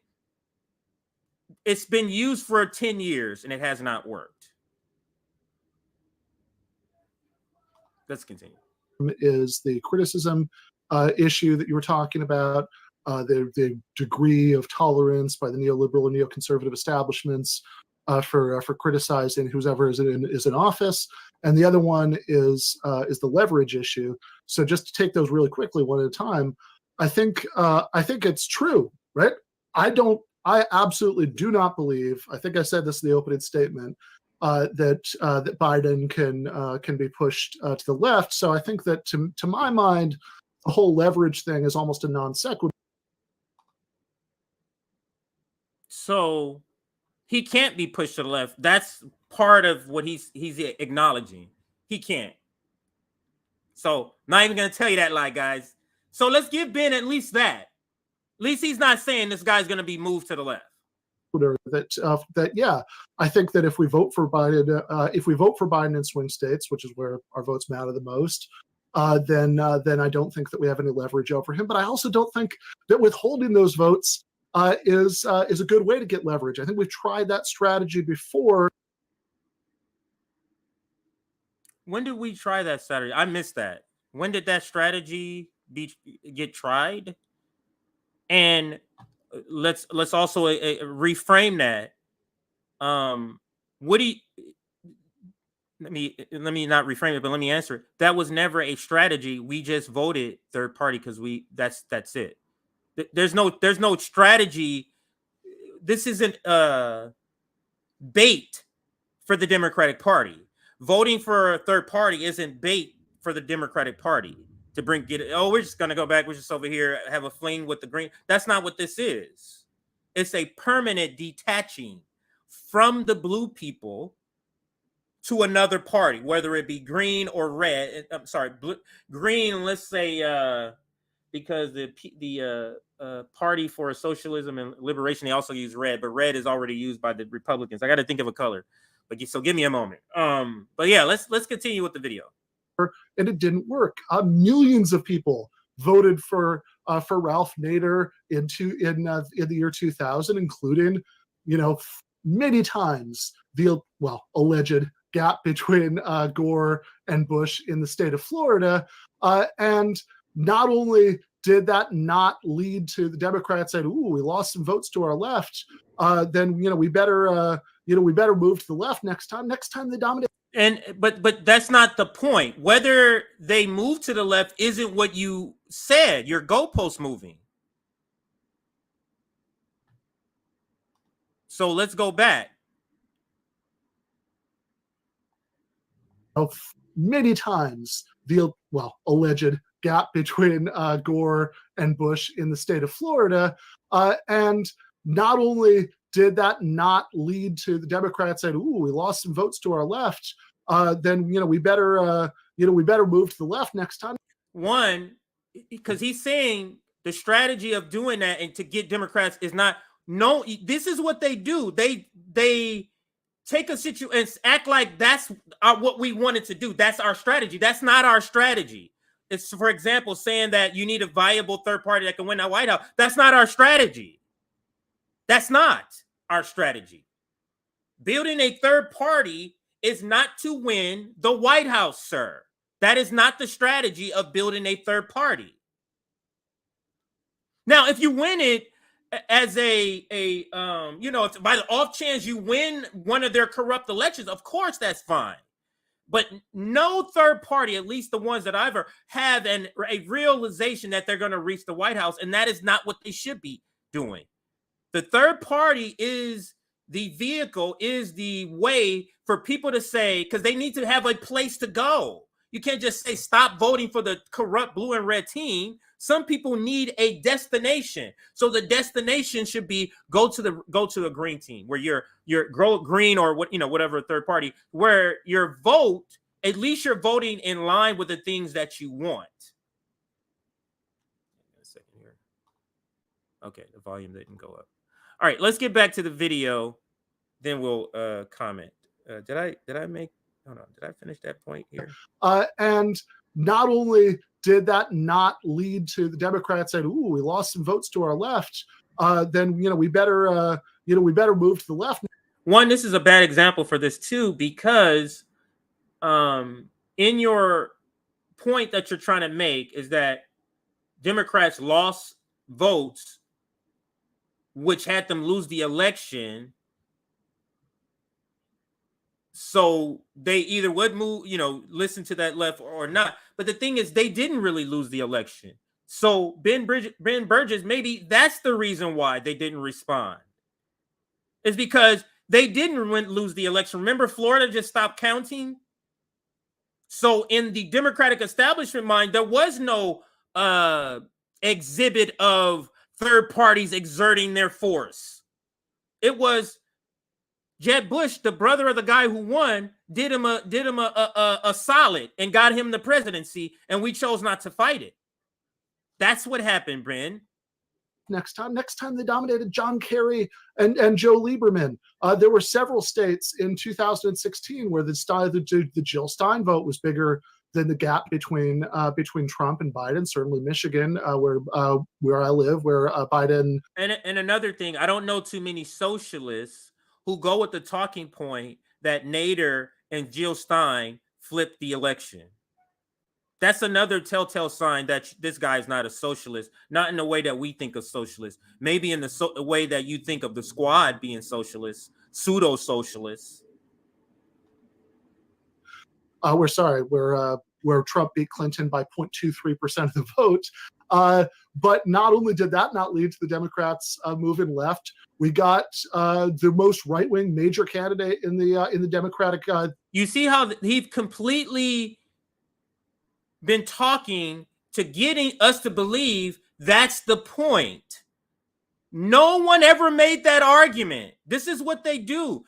They do this with force of vote. You guys, no one has ever made these arguments that you guys say. No one ever said that. That, our strategy is to vote for green in order to get that. No one ever said that. But now, when trying to get you to vote blue, they're trying to tell you that's what happened in your strategy before. That never happened in the Democratic primary. So I think the idea that a couple percentage points of leftists withholding their votes is going to be some sort of way of exercising leverage. So if we don't do that, we're giving up. It's a way of building the party up. So if we're not clear, the strategy is not to vote green and then come back. The strategy is to exit the Democrat and Republican parties forever. That is the strategy. Forever leave these two corrupt parties and go do something else, anything else. Up leverage. I just don't know what that's empirically based on. I don't think we're going to have leverage one way or the other. I think that our strategy can't be about thinking about, okay, how is it that we're going to pressure centrist Democrats into becoming leftists? Because I think that's just not going to happen. Our strategy should be about how can we build up something better, and are we going to have an easier time if we still have some public sector unions, for example, still existing in 4 years or 8 years, or if that's not the case. I also really want to get into this issue about room to criticize, but we are in the open back and forth that I've been talking for a while. So why don't I put it over to Niko? So what it seems to me is that you're advocating for like everybody give up your integrity, even though you have zero room or ability to change anything Biden is doing, which in and of itself is kind of a weird argument. But I would say that I guess the problem, because I agree largely with what you're saying, but the problem is that we're having a debate right now about whether or not to vote with Biden instead of us having a conference call right now on how to organize to shore up election integrity, because that's a major issue, which, by the way, all of a sudden became an issue because during the entire Democratic primaries, we saw exit poll after exit poll, after wrong ballots being given out, after voter suppression in communities of color and young communities. Like, no one wanted to acknowledge the realities of election fraud. But now that one party can use it against the other or vice versa, everyone wants to pretend like they acknowledge it. But yet we're not having any serious conversations about election fraud. That's something that we could be doing instead of voting for Biden or giving away our leverage. We could be, and also, of course, making sure we never get to the point where we have a Joe Biden versus a Donald Trump. That's a major reason that we have these two, is because we refuse to address election fraud. When we have ballot, when we could introduce and work on introducing and organizing for ballot initiatives in different states where you can get ranked choice voting, open source blockchain software, et cetera, et cetera. Florida, they organized to allow felons to vote. This is in 2018. That type of organizing is where all of our energy should be right now. If you consider yourself progressive, not within, but instead, once again, we're having a debate about whether or not we should be voting for Biden in swing states, even though you yourself seems to concede that you agree it doesn't matter. Like, that's basically what you're telling me. Outside of, not all what I'm telling you. But I mean, other than you're like, oh well, if Trump breaks down, unions have been consistently breaking down, and this is before Obama. I'm not going to blame it all on Obama. Obviously through Reagan, then Bush, then Clinton, then Obama, and now it's just a continuation of what we have seen. Unions to this point are so weak now that we're literally in the middle of a pandemic. And the little bit of strength they have is nowhere near enough to get us anything that is meaningful for the labor force as it is. So why not spend our time and energy organizing for that instead of pretending as if this election is going to yield some tangible gains for the working class in this country? Now, this is something that the professional managerial class has a hard time addressing. Is that, listen, climate change, police brutality, the war machine is not ending in 2024. So instead of organizing for something that just happened in 2000, let's organize to eliminate these other things. Oh, I got shit to do. Why is it that you want to sell the policy only when it's to vote Democrat, but you stop short of selling policy when it's time to just organize only around the policy without any party involved. Worker strike back, Nick always brings up. He was there, didn't see not a single professional managerial class person from the Bernie Sanders industrial complex there, and they were invited by Worker Strike Back and Ramaswamy. But that was an an event that had nothing to do with political parties. It had to do with just worker power. Be very wary of somebody who's only around talking about labor when Democrats are around or involved. Okay, first of all, I don't think it's going to yield gains. I don't think that's on the ballot. I think what it can do, though, is preserve some of what little is left of what's been gained before against really unprecedented assaults. Now, it's absolutely true the union movement has been declining for decades and decades, no doubt about that. But that doesn't mean that the differences between the kinds of rulings that Obama's National Labor Relations Board were making and the kind of ruling that Trump's National Labor Relations Board are making don't matter. There's a reason. There was a New York Times article. Just like Breonna Joy Gray said in her debate with Kyle Kulinski and Crystal Ball, this argument about the NLRB is just simply not sufficient. I mean, you're hundreds of miles from where you should be. This is simply not sufficient. With all the bad he's doing, you are literally taking crumbs and putting a magnifying glass on crumbs and saying, look, this is why we should vote for Biden.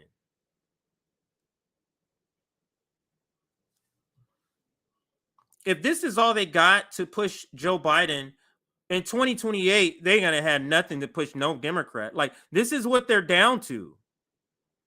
They can no longer say, oh, possibly get Medicare for all. No, you can't. They already said they're going to veto that shit. That's not happening.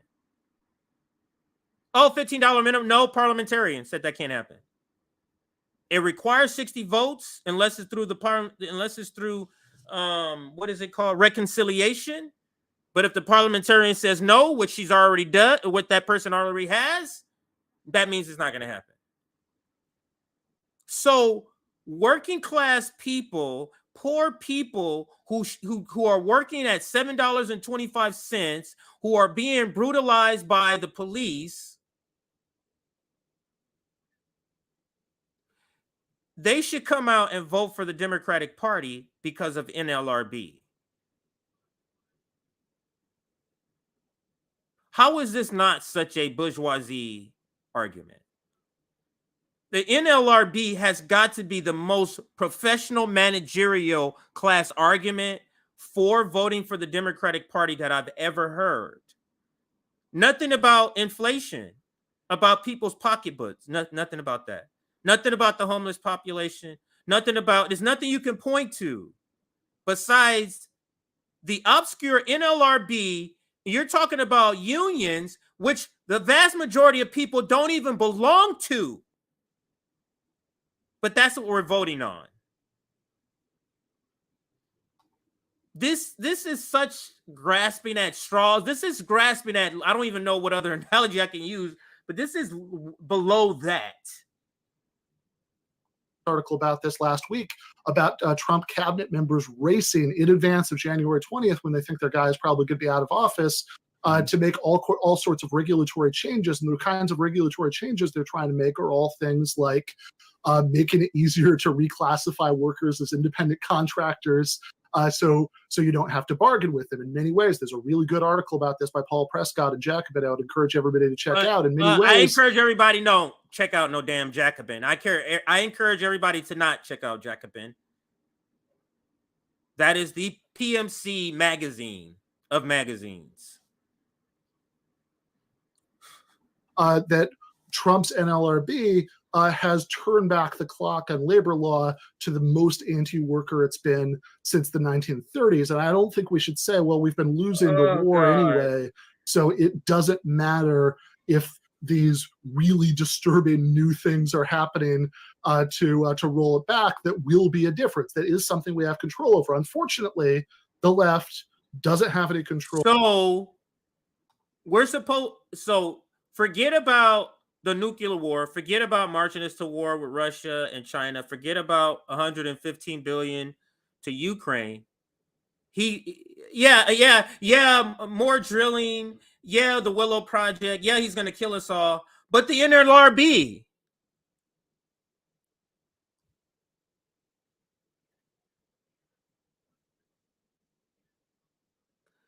we all die in a nuclear holocaust, but there was a nice NLRB when we died.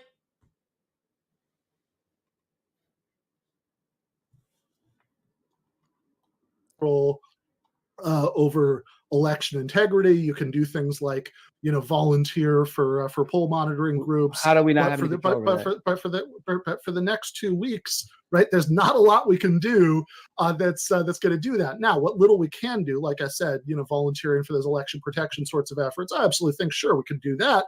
I think we could also walk and chew bubble gum, right? You can also spend 5 minutes filling out. They love doing this. They love doing this. We can walk and chew bubblegum. The problem is you say that, but you're only doing one. You're only doing the Democratic voting part. Where are you for the Medicare for All rallies? Where are you for forced to vote rallies? Where are you? The walk and chew bubblegum, you're only chewing bubblegum. You're not doing the walking, but you want us to walk and chew bubblegum. You're saying, you're doing the organizing. You're going to the marches. Yes, you're doing the tour for the poor. That's the walking. Walking the walk. We also want you to chew gum. Come over here and vote for these scandalous strikebreakers also. You walk and chew gum too. You're not doing that, Ben Bridges. Largely, the professional managerial class not doing that. You're not showing up to these direct action events. And I'm not talking about the pseudo events like the climate action event.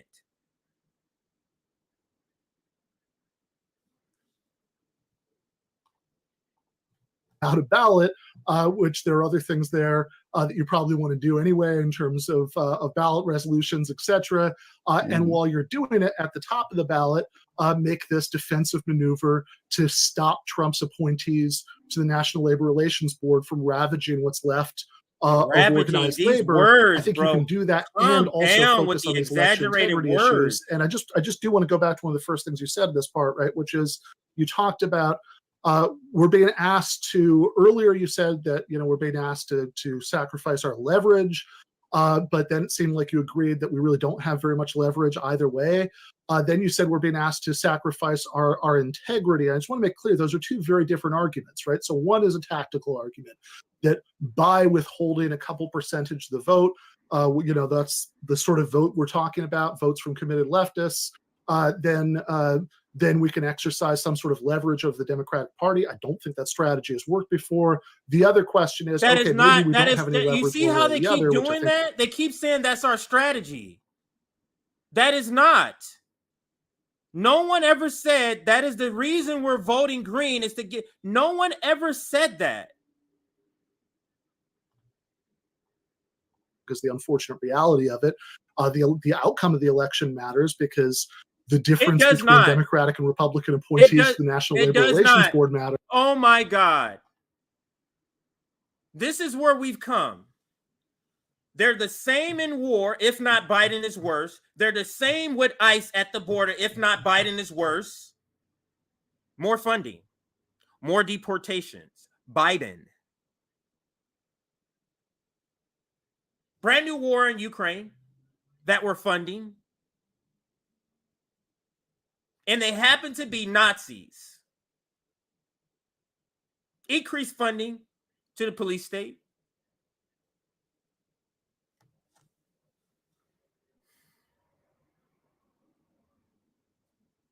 They all agree on that. They all agree on that. Ben? So if we don't want somebody who is going to be sending billions to Ukraine, who do we vote for, Ben?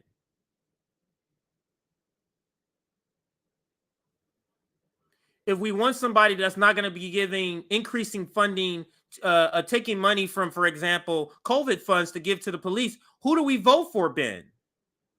So they want you to give up all of your beliefs. This is what he's talking about, integrity. They want you to give up all your beliefs like them and walk away from all the things you believe in like them and vote for this guy. Not me. And fear-mongering against Donald Trump is simply no longer an effective selling point. I don't care. Literally, Donald Trump wins. I don't care.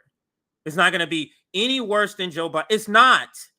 Your coverage on mainstream media is going to be more crazy because you're gonna talk about him a lot and blow up, and get the views that you got back in the mid 2000s and 10s. But that doesn't. But in terms of pushing the Biden administration to the left, that's not going to have to be the Lincoln Project's administration. Not out. You're 100% right about that. But then your other argument was about integrity. You said we're giving up our integrity. That's not a tactical.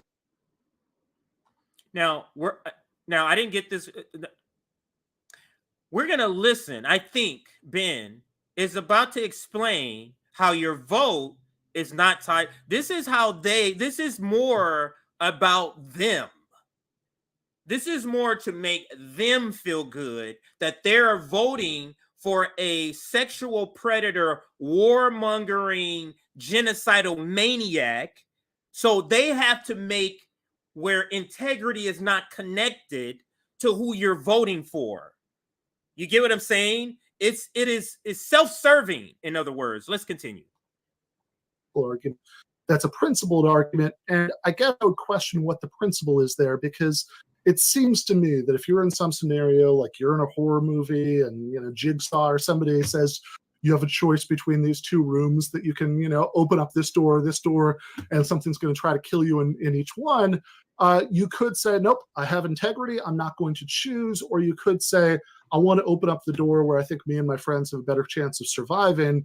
And I think that would be the right call here. You see? And let's use his example and let's destroy it. Here, perfect example, Ben.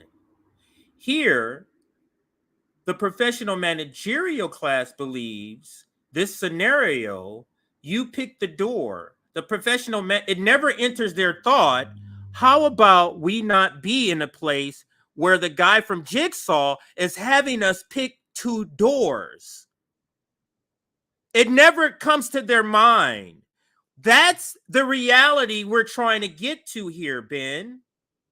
The problem with your reality, we're always going to be in this reoccurring groundhog scene that you're describing of Jigsaw giving us a choice between the two rooms. It's a reoccurring dream we're going to keep having with the strategy you're talking about, Ben. Jumping out of this dream onto the Green Party, onto the Socialist Party, eliminates you from having to make the choice. Because guess what? I'm not going to have the choice. I'm not going to be in this scenario of Jigsaw where I'm having to force between both doors. I'm not have to make that decision. And I think that would also be the right call when it comes to what the left should do in swing states. So I want to address this idea that somehow allowing Biden to become president is somehow going to shore up labor unions or the labor force in general, or even just preserve it. I don't want to put words in your mouth, so let's just say preserve it. There's literally nothing, no findings that support that at all. You're talking about like a man who vehemently supports NAFTA, still supports it, did support TPP before it was broken up, has a history of just being union in name only. I mean, we can just look at this article from The Guardian where it said at no point in his career has Biden proven to be willing to take the slightest political risk on behalf of workers. His appearances in union halls occur when he needs something from labor. On the other hand, when Biden went to vacation in the Hamptons during 2011 Verizon strike, workers in the area sought him. Why are you doing that to him, Niko? I think he said Common Dream. He is pulling headlines from professional managerial class sources. Did you see Ben go like this? Oh, god damn this motherfucker. That's your own sources. You're gonna discredit Common Dream. That's that Common Dream, The Guardian, Jacobin. Those are our professional managerial class left outlets.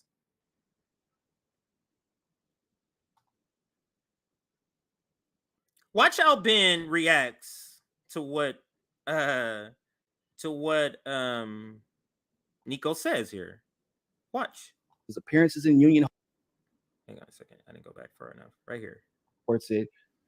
Did support TPP before. It's gonna hit him hard. That article. He gonna has a history of just being union in name only. I mean, we can just look at one of these this article from the Guardian where it said, "No point in his career has Biden proven to be willing to take the slightest political risk on behalf of workers. His appearances in union halls occur when he needs something from labor. On the other hand, when Biden went to vacation in the Hamptons during 2011 Verizon strike, workers in the area sought him out to possibly get a show of support, a thumbs up, a head nod, anything, to no avail. The same year in Wisconsin, labor leaders specifically asked Biden to come to a rally to rally their resistance to the brutal, ultimately successful attack by Scott Walker, and Biden declined. In other words, Biden is not only reliable when it comes to preserving labor, but he's actually abysmal on the issue. And the areas where he's had the power to do anything about it to help labor. Some articles likely written by his own friends to combat this. It is pure absurdity to use Biden as some sort of labor fucking hero, because all you got to do is just type that shit in and you can come up with a bunch of articles like this one here. The White House intervention to block rail strike and the political issues confronting the railroad workers. How can you be for labor? Now, let's ask this question. Biden has a great labor board. What does that mean if he's the one that's cutting the legs out directly from workers? He doesn't need a labor board to be bad like a Donald Trump labor board. He'll just use legislation to crush railroad strikes. There's no NLRB needed for that. I mean, there's a ton of headlines that you can that I could bring up, but yeah, here's another one. Let's bring this one up right here. Oh man, I don't think it's gonna show up. Hang on a second. Hang on 1 second. Oh, Britain. All right, now let me put in this here.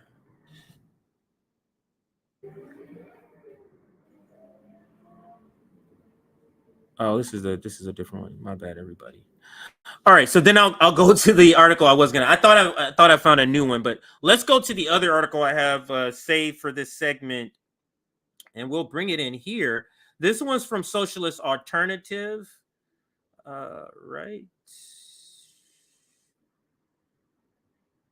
Where'd it go? I think I accidentally closed it. All right, everybody, 1 second here. Let's go to Ben Bridges, and now this. All right, now I have it.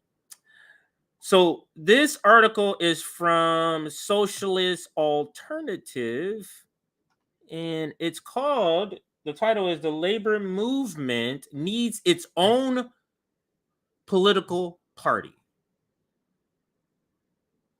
The labor movement does not need to team up with one of the corporate capitalist parties, Ben Burgis. We need our own party. As Niko House was just pointing out, all the things that Joe Biden, all the ways that Joe Biden is bad for labor, outweigh any good that the NLRB can do. Let me say that again. All the bad shit that Joe Biden has done and will do to labor outweighs any good an NLRB can do. And I'll read just a little bit of it because this is an oldie but goodie. In 2022, Americans' approval of labor unions reached 71%. For those keeping score at home, that's higher than Joe Biden and Trump's highest approval rating in office, 57 and 47%, respectively. Higher than the percentage of students that go to college, 61%, and about the same as the amount of Americans that consider themselves football fans. This support is not abstract either. A recent poll found that the ongoing writer strike, Writer Guild strike, enjoys clear majority support among Americans, even among a majority of Trump supporters. And why wouldn't working people be supporting unions in record numbers? The chaotic last several years have laid bare how little concern our bosses have for our lives and well-being. Now, I just wanted to start with that first part. Now, let's scroll down here to the corporate parties, because this is the part I want to zoom in for the debate, and then we're going to go back to the debate. Labor should stop wasting time on corporate parties. And this is to combat what, to kind of piggyback off of some of the things that Niko House was making in this last part, the points that he was making here. And I'll read a couple of super chats here. Niko House is one of the only people who has consistently brought up the reality of election fraud for 8+ years straight and deserves to be commended. Shout out Niko. And that is absolutely right. Him and Fiorella too. They've both been on that. BB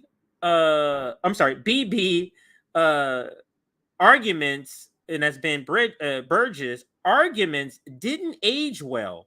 Biden broke a strike, expanded drilling on public lands, is worst eco-terrorist ever, and violated First Amendment rights of not only a journalist, but all dissidents since then. My bad for messing that up. And then Burgess sounds like a DNC operative. That's because he is. Let's continue with the article, though. Let me close that one. And let me close that one. I'm trying to eliminate some of these. All right, let's continue.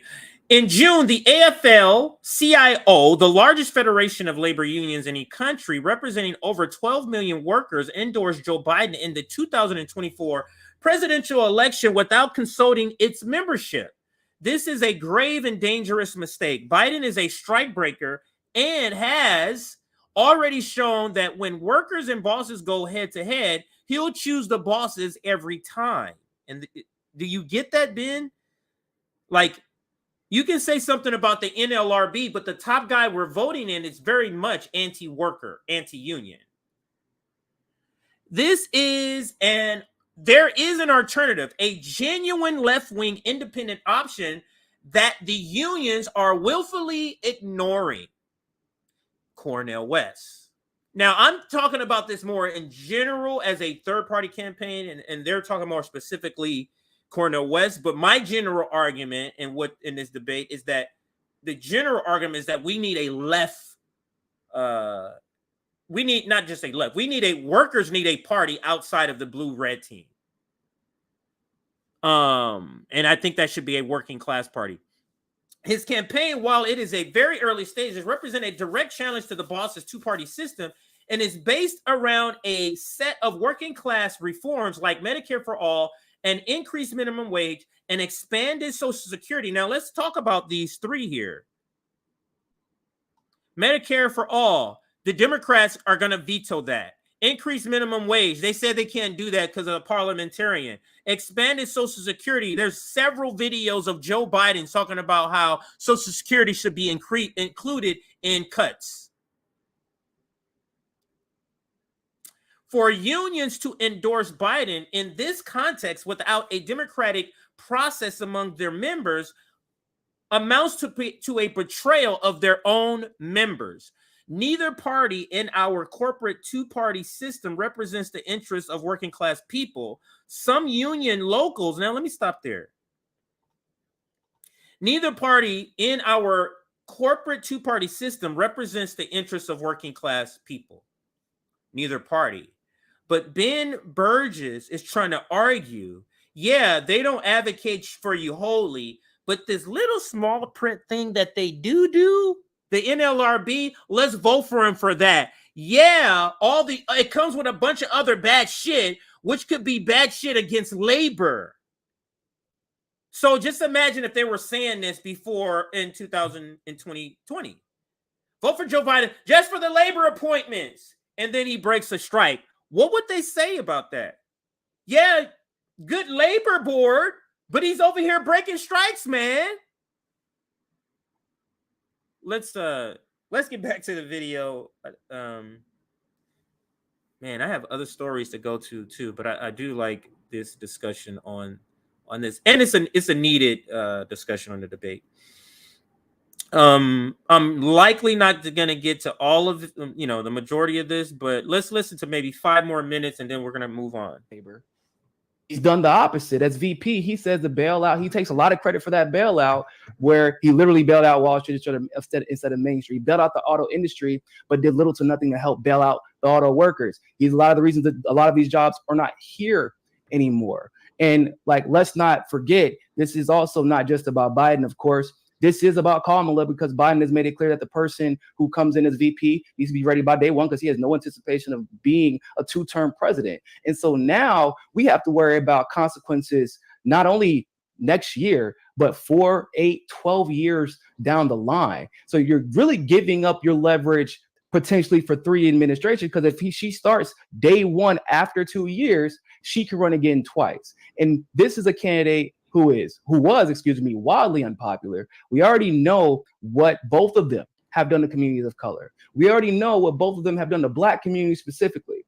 We already know, I understand what you're referring to about labor, and that's a big deal. Don't get it twisted. I agree with you, but I'm also worried about the life of myself and the people who look like me.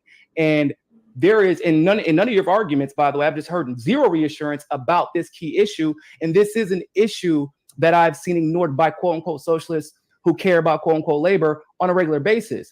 I'm glad that we're worried about labor, but I'm also worried about deaths. And when you're talking about a man who said we want to give $300 million more to cops for better training, without ever questioning whether or not they even want to be trained, I'm so happy Niko House brings up this argument, because now the professional managerial class, and I don't know if they've ever answered this question, you're forced with answering a question of, this man that you want us to vote for, he's funding people that are killing us, man. What do you have to say about that, professional managerial class? I'm curious to hear what he has to say here. Let's listen to Ben. I wonder if he even addresses it. I wonder if he, let's see. Even bringing up the fact that Breonna Taylor, in that case, the attorney general lied and said that the jury agreed that the cops shouldn't be prosecuted. And it came out, a jury member came out in a New York Times story, said, that's a lie. We never even had the option to prosecute those 2 officers. And Joe Biden has said nothing about it, where he tries to purport this idea that Antifa is an idea, but not an organization, because he doesn't want people organized. Antifa is it's not an idea. It is an organization where people didn't wear masks. And this originated with Mussolini, because I know there's a bunch of Black leaders who found they were placed in the leadership of Antifa in Italy and in Germany. It's where the Black Fist comes from. What we should be doing, instead of giving up our leverage by using one candidate's name or another, is do like what Martin Luther King, Malcolm X, Huey P. Newton, back in the day, Angela Davis, Fred Hampton, all these great activists did something that the left seems to not be able to bring themselves to do anymore, which is, maybe we should just tell everybody we're going to challenge them, instead of telling the world who we are and aren't going to vote for. before we've even gotten any concessions whatsoever. And I think that is the part that is kind of missing out of here. It's people don't really realize how we've had any success, the little bit of success the left has had in this country. How have we had any success in the past? How did the civil rights legislation get passed? Because Martin Luther King sat down with JFK, even though they disliked each other, because RFK related to MLK as an activist, of course, and then of course he was JFK's brother, and he forced them to sit down. But that was after Martin Luther King had every bit of leverage he had. And still you wouldn't know who he was going to vote for if JFK ever got to run again. Like you just never know. And that's how the left in its best organizing years have gotten the most. There's no way he's going to have an answer to this. There is no way. The argument about he's funding the police that's killing Black and brown, indigenous, and poor whites right now.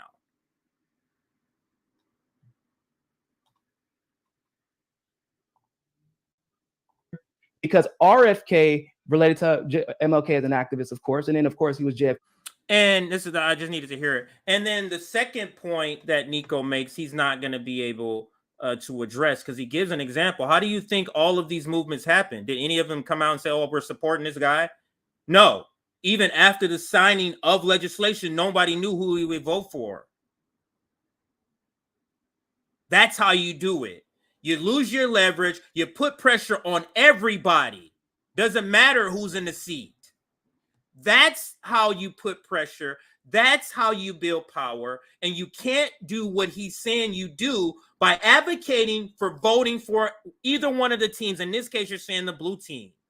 He's not going to have any response for this. I can guarantee you, and I haven't even seen this part this far ahead. I can guarantee you he's not going to have an answer for that. JFK's brother, and he forced them to sit down. But that was after Martin Luther King had every bit of leverage he had. And still you wouldn't know who he was going to vote for if JFK ever got to run again. Like you just never know. And that's how the left in its best organizing years have gotten the most done. Yeah, so I want to go back to the very first thing you said about Biden's terrible record on labor, all of which I agree with. But let's be really clear about why I think this matters in terms of preserving, what's left of the labor movement. It's not because I think we're going to be ending this here, because Ben Bridges has agreed and acknowledged what literally maybe 90%, if not 95%, of what Niko House is saying. So he's worse at this because at least Kyle Kulinski, I'm not going to say at least, I'm not going to say worse. It's different because Kyle Kulinski takes the mode of, no, Joe Biden is doing some great things. And that's the reason. He said, no, he's doing a bunch of bad shit, but you still vote for him. Both of these are terrible arguments to make as advocacy for this candidate. But I'm going to let him make his point, and then we're going to close this. That Biden is going to do a 180 and stop supporting the kind of corporatist trade deals that he's always supported. I don't. It's not because I think that there's some great reform that he's going to. Listen to that. He's saying he doesn't think that. So listen to what you're saying, Ben. Even in the small context of labor, people are supposed to vote for Joe Biden for NLRB appointments, even though by your own admission, he could still do some terrible things to labor. What are we doing here then? What are we doing? Let's see if he has any more to finish what he was. He's going to start supporting. I don't. Again, I think that the idea that these things will happen either just because we're voting for him, or that these things will happen in some future Democratic administration because we exercise this supposed leverage by not voting for him. I don't think there's a lot of historical evidence for either of those. I would point out with regard to the Civil Rights Act. You don't need historical evidence for the either, because that's not what we're saying. We're not saying that. You're saying we want that. We didn't say that. That if JFK had stayed president, there might very well not be the meaningful Civil Rights Act, that actually happened in 1964. Because that was really pushed through by Lyndon Johnson after an election, by the way, where Martin Luther King, who was the most successful of those leaders that you just mentioned, strongly supported Johnson against Goldwater despite Johnson's terrible previous record on civil rights. But the reason that I think that Didn't I tell you it would be not answer it? He didn't address it at all. He didn't address it at all. He addressed it after the effect. You're not addressing the point of how he organized for several years, more than a decade, the civil rights movement. People just think it was a couple of years. That shit happened for 10 years, if not more.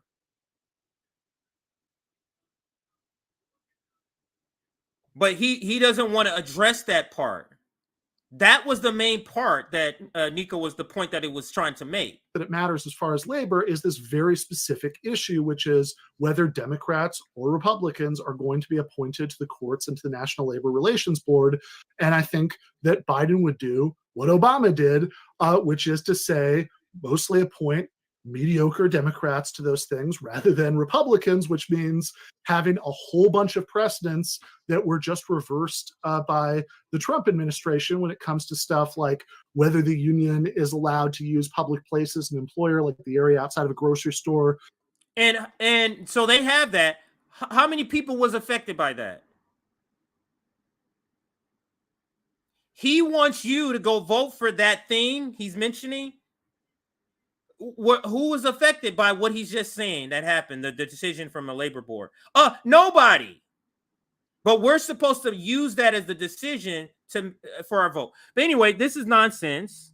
Ben Bridges is terrible at debating. If this is it, like, this is pretty terrible. Now, granted, it's not like you have a good argument.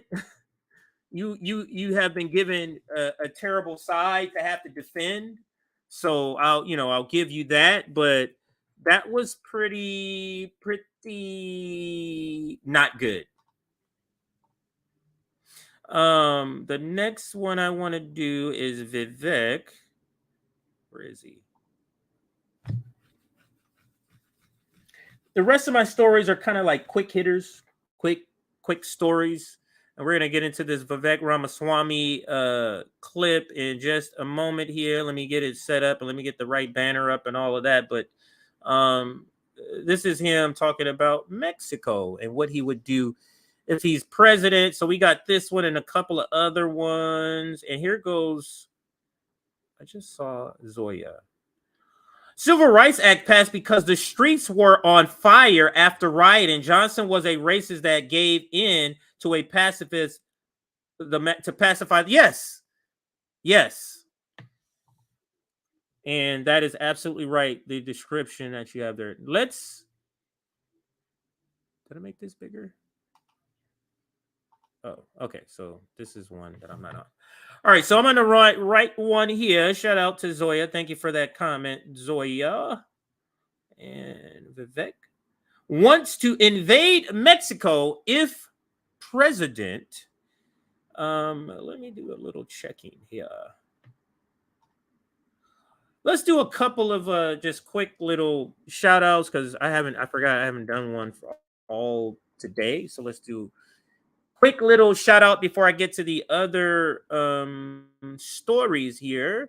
And the first being our Substack. Now, Substack is the way that you can get on our lists for us to send you our clips. So if you're on our Substack list, we send an email out once a day that has all of our clips in it for you to watch. And also, if we have a live stream that day, we'll send you a second email. So if you're on our Substack and want to make sure you're on top of all of our content, at least when it comes out, or even if you can't watch it live, at least you'll have it there for you to be able to go and watch at your convenience. This is one of the best ways to support RBN, and that is through Patreon. We got several tiers. I think we got a tier for each member, and it has a special name. And then there's a creator tier. So if you want to create one, you can create one for as low as $2 a month. And also make sure you're hitting that like button. Last time I checked, we were at 280 and our goal is 350. So 280 we're at and our goal is 350. Now let's bring up this item here. Here is the topic now. Oh, actually, let's do one more thing here because somebody asked to see it. So we've had over 1,200 people come through at some point to watch the stream. So thank you for all of those that have jumped through or passed through this stream at some point to watch. The goal is 350 likes. You can see the numbers scrolling down there at the bottom. And one last shout out, and that is our website here. Make sure if you haven't been there, go check it out. Lots of good stuff, resources here for RBN. Also, you see there at the top right side there, it says RBN merchandise. When you click on that, it takes you here, RBN merch. And I'll scroll down to some of our items here. You see, for example, the NATO. Let's see, what other NATO items? Let's go to this NATO shirt here, NATO sweatshirt. Let's give it a yellow color. And you can see, you can zoom in and see it says NATO is a terrorist organization. So you can check that out. Let's see, let's check out another item and see what else I can show everybody that we have here. I'm trying to think of one I've never showed you. Have I shown you? I think I show you this one. Let's see. Vote blue no matter who. Let's bring up a vote blue no matter who shirt. Here goes a hoodie. For vote blue no matter who, you can get it in green, for example. Check that out. Pretty cool, right? You can vote blue no matter who is for morons. And I think we're going to change that to dummies. So it's going to say vote blue no matter who is for dummies. After we sell these, we probably, or maybe we'll have both. So maybe we'll just add that on and let you choose which one that you want. So, all right. So that's the shout out for our website and our merch. Make sure you go, maybe take that out. Make sure you go check that out at your convenience. Our website is scrolling right there. And now let's get into the topic at hand, and that is Vivek Ramaswamy.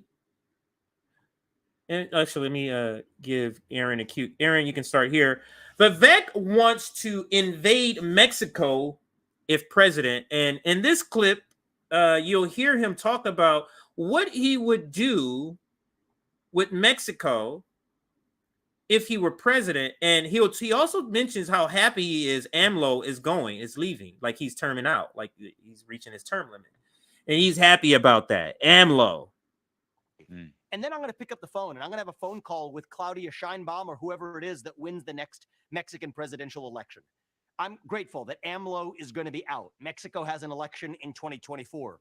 Whether it's Sheinbaum or somebody else who wins that election, I'm going to reset the relationship and say, listen up, for a tiny fraction, and it will be a tiny fraction of what we have already spent in Ukraine, we can help you, Mexico, regain your sovereignty from the Mexican drug cartels who are spilling over into our own homeland here.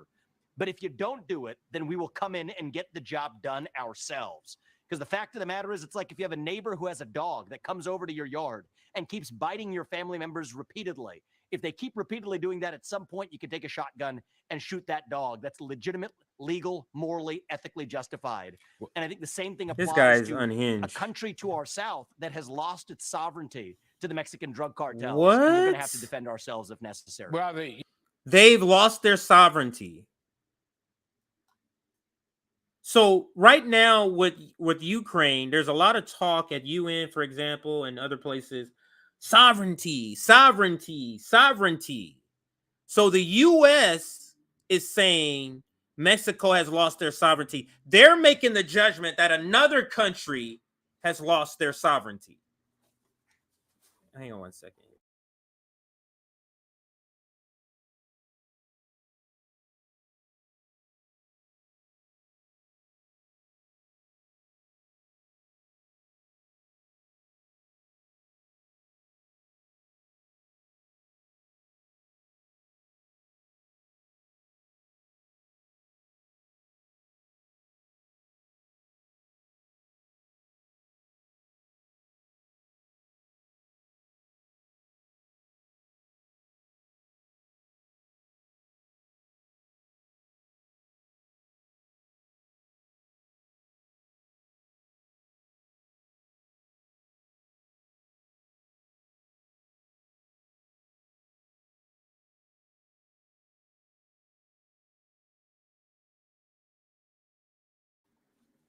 All right, so just talking. All right, let's get back to it right here. Daughter trying to get me upset during the stream. But anyway, let's get back to it. So Vivek in this clip says a lot. Now, the thing he says about AMLO is an indication of him being, I think, a capitalist, because for a person, a politician to have not just like, oh, you know, just it doesn't matter who's in office, but to say, I'm glad this particular person is going, it's because the AMLO did stuff like nationalize, I believe he nationalized one of their national resources, which is something they don't want to have. Of course, capitalists in this country don't want to have happen. Anytime a country is nationalizing their natural resources, putting it in the hand and control of the people, they don't like that. Then they can't come in and just buy up shit. So this is an indication that this guy is a capitalist true and true when he says it says that about AMLO. And let's listen to the rest that he says. And then I'm going to pick up the phone and I'm going to have a phone call with Claudia Sheinbaum or whoever it is that wins the next Mexican presidential election. I'm grateful that AMLO is going to be out. Mexico has an election in 2024. Whether it's Sheinbaum or somebody else who wins that election, I'm going to reset the relationship and say, listen up, for a tiny fraction, and it will be a tiny fraction of what we have already spent in Ukraine, we can help you, Mexico, regain your sovereignty from the Mexican drug cartels who are spilling over into our own homeland here. But if you don't do it, then we will come in and get the job done ourselves. Because the fact of the matter is, it's like if you have a neighbor who has a dog that comes over to your yard and keeps biting your family members repeatedly. If they keep repeatedly doing that, at some point you can take a shotgun and shoot that dog. That's legitimate, legal, morally, ethically justified. And I think the same thing applies to a country to our south that has lost its sovereignty to the Mexican drug cartels, and we're going to have to defend ourselves if necessary. Well, the guy.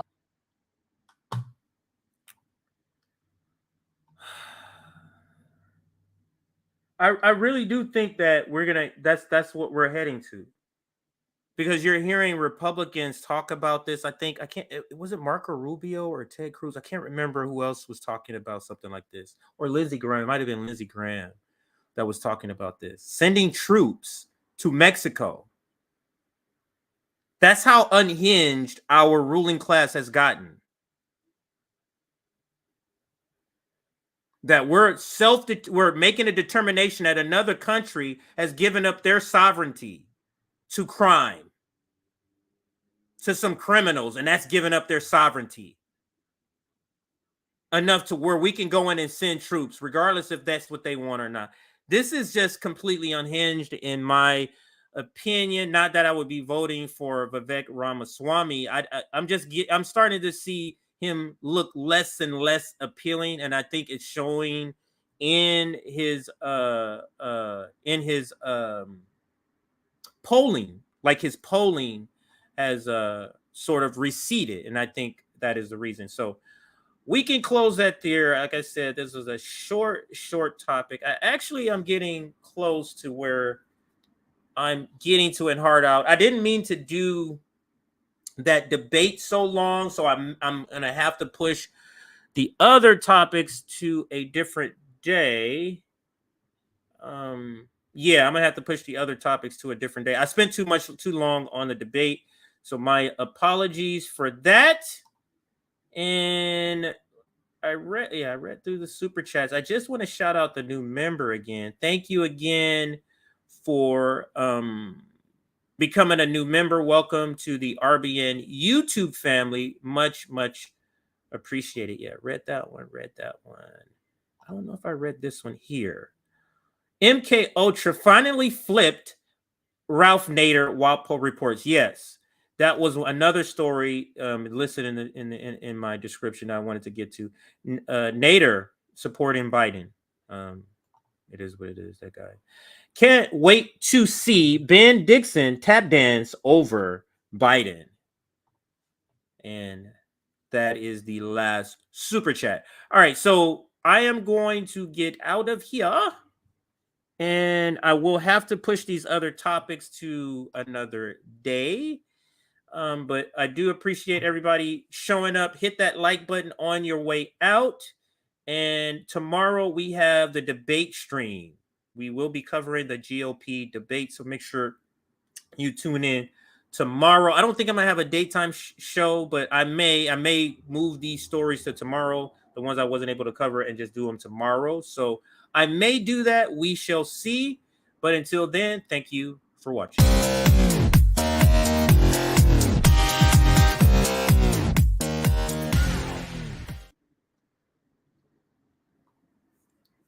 Psych. So let me do it again.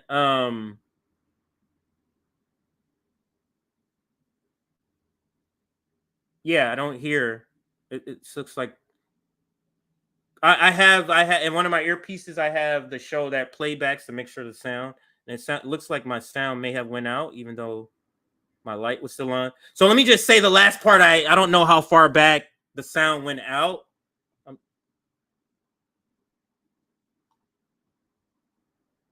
Oh, okay. I can hear where it went out. All right, so let me just read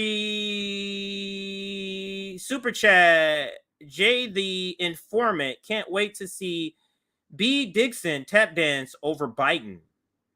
Thank you for that. And then also new member shout out again, Clint. Thank you. Welcome new member RBN on YouTube community. MK Ultra finally flipped Ralph Nader, Walpole reports, and that is another story I was going to get to possibly tomorrow. Just Ralph Nader supporting Joe Biden. And don't forget, tomorrow, tune in. We will have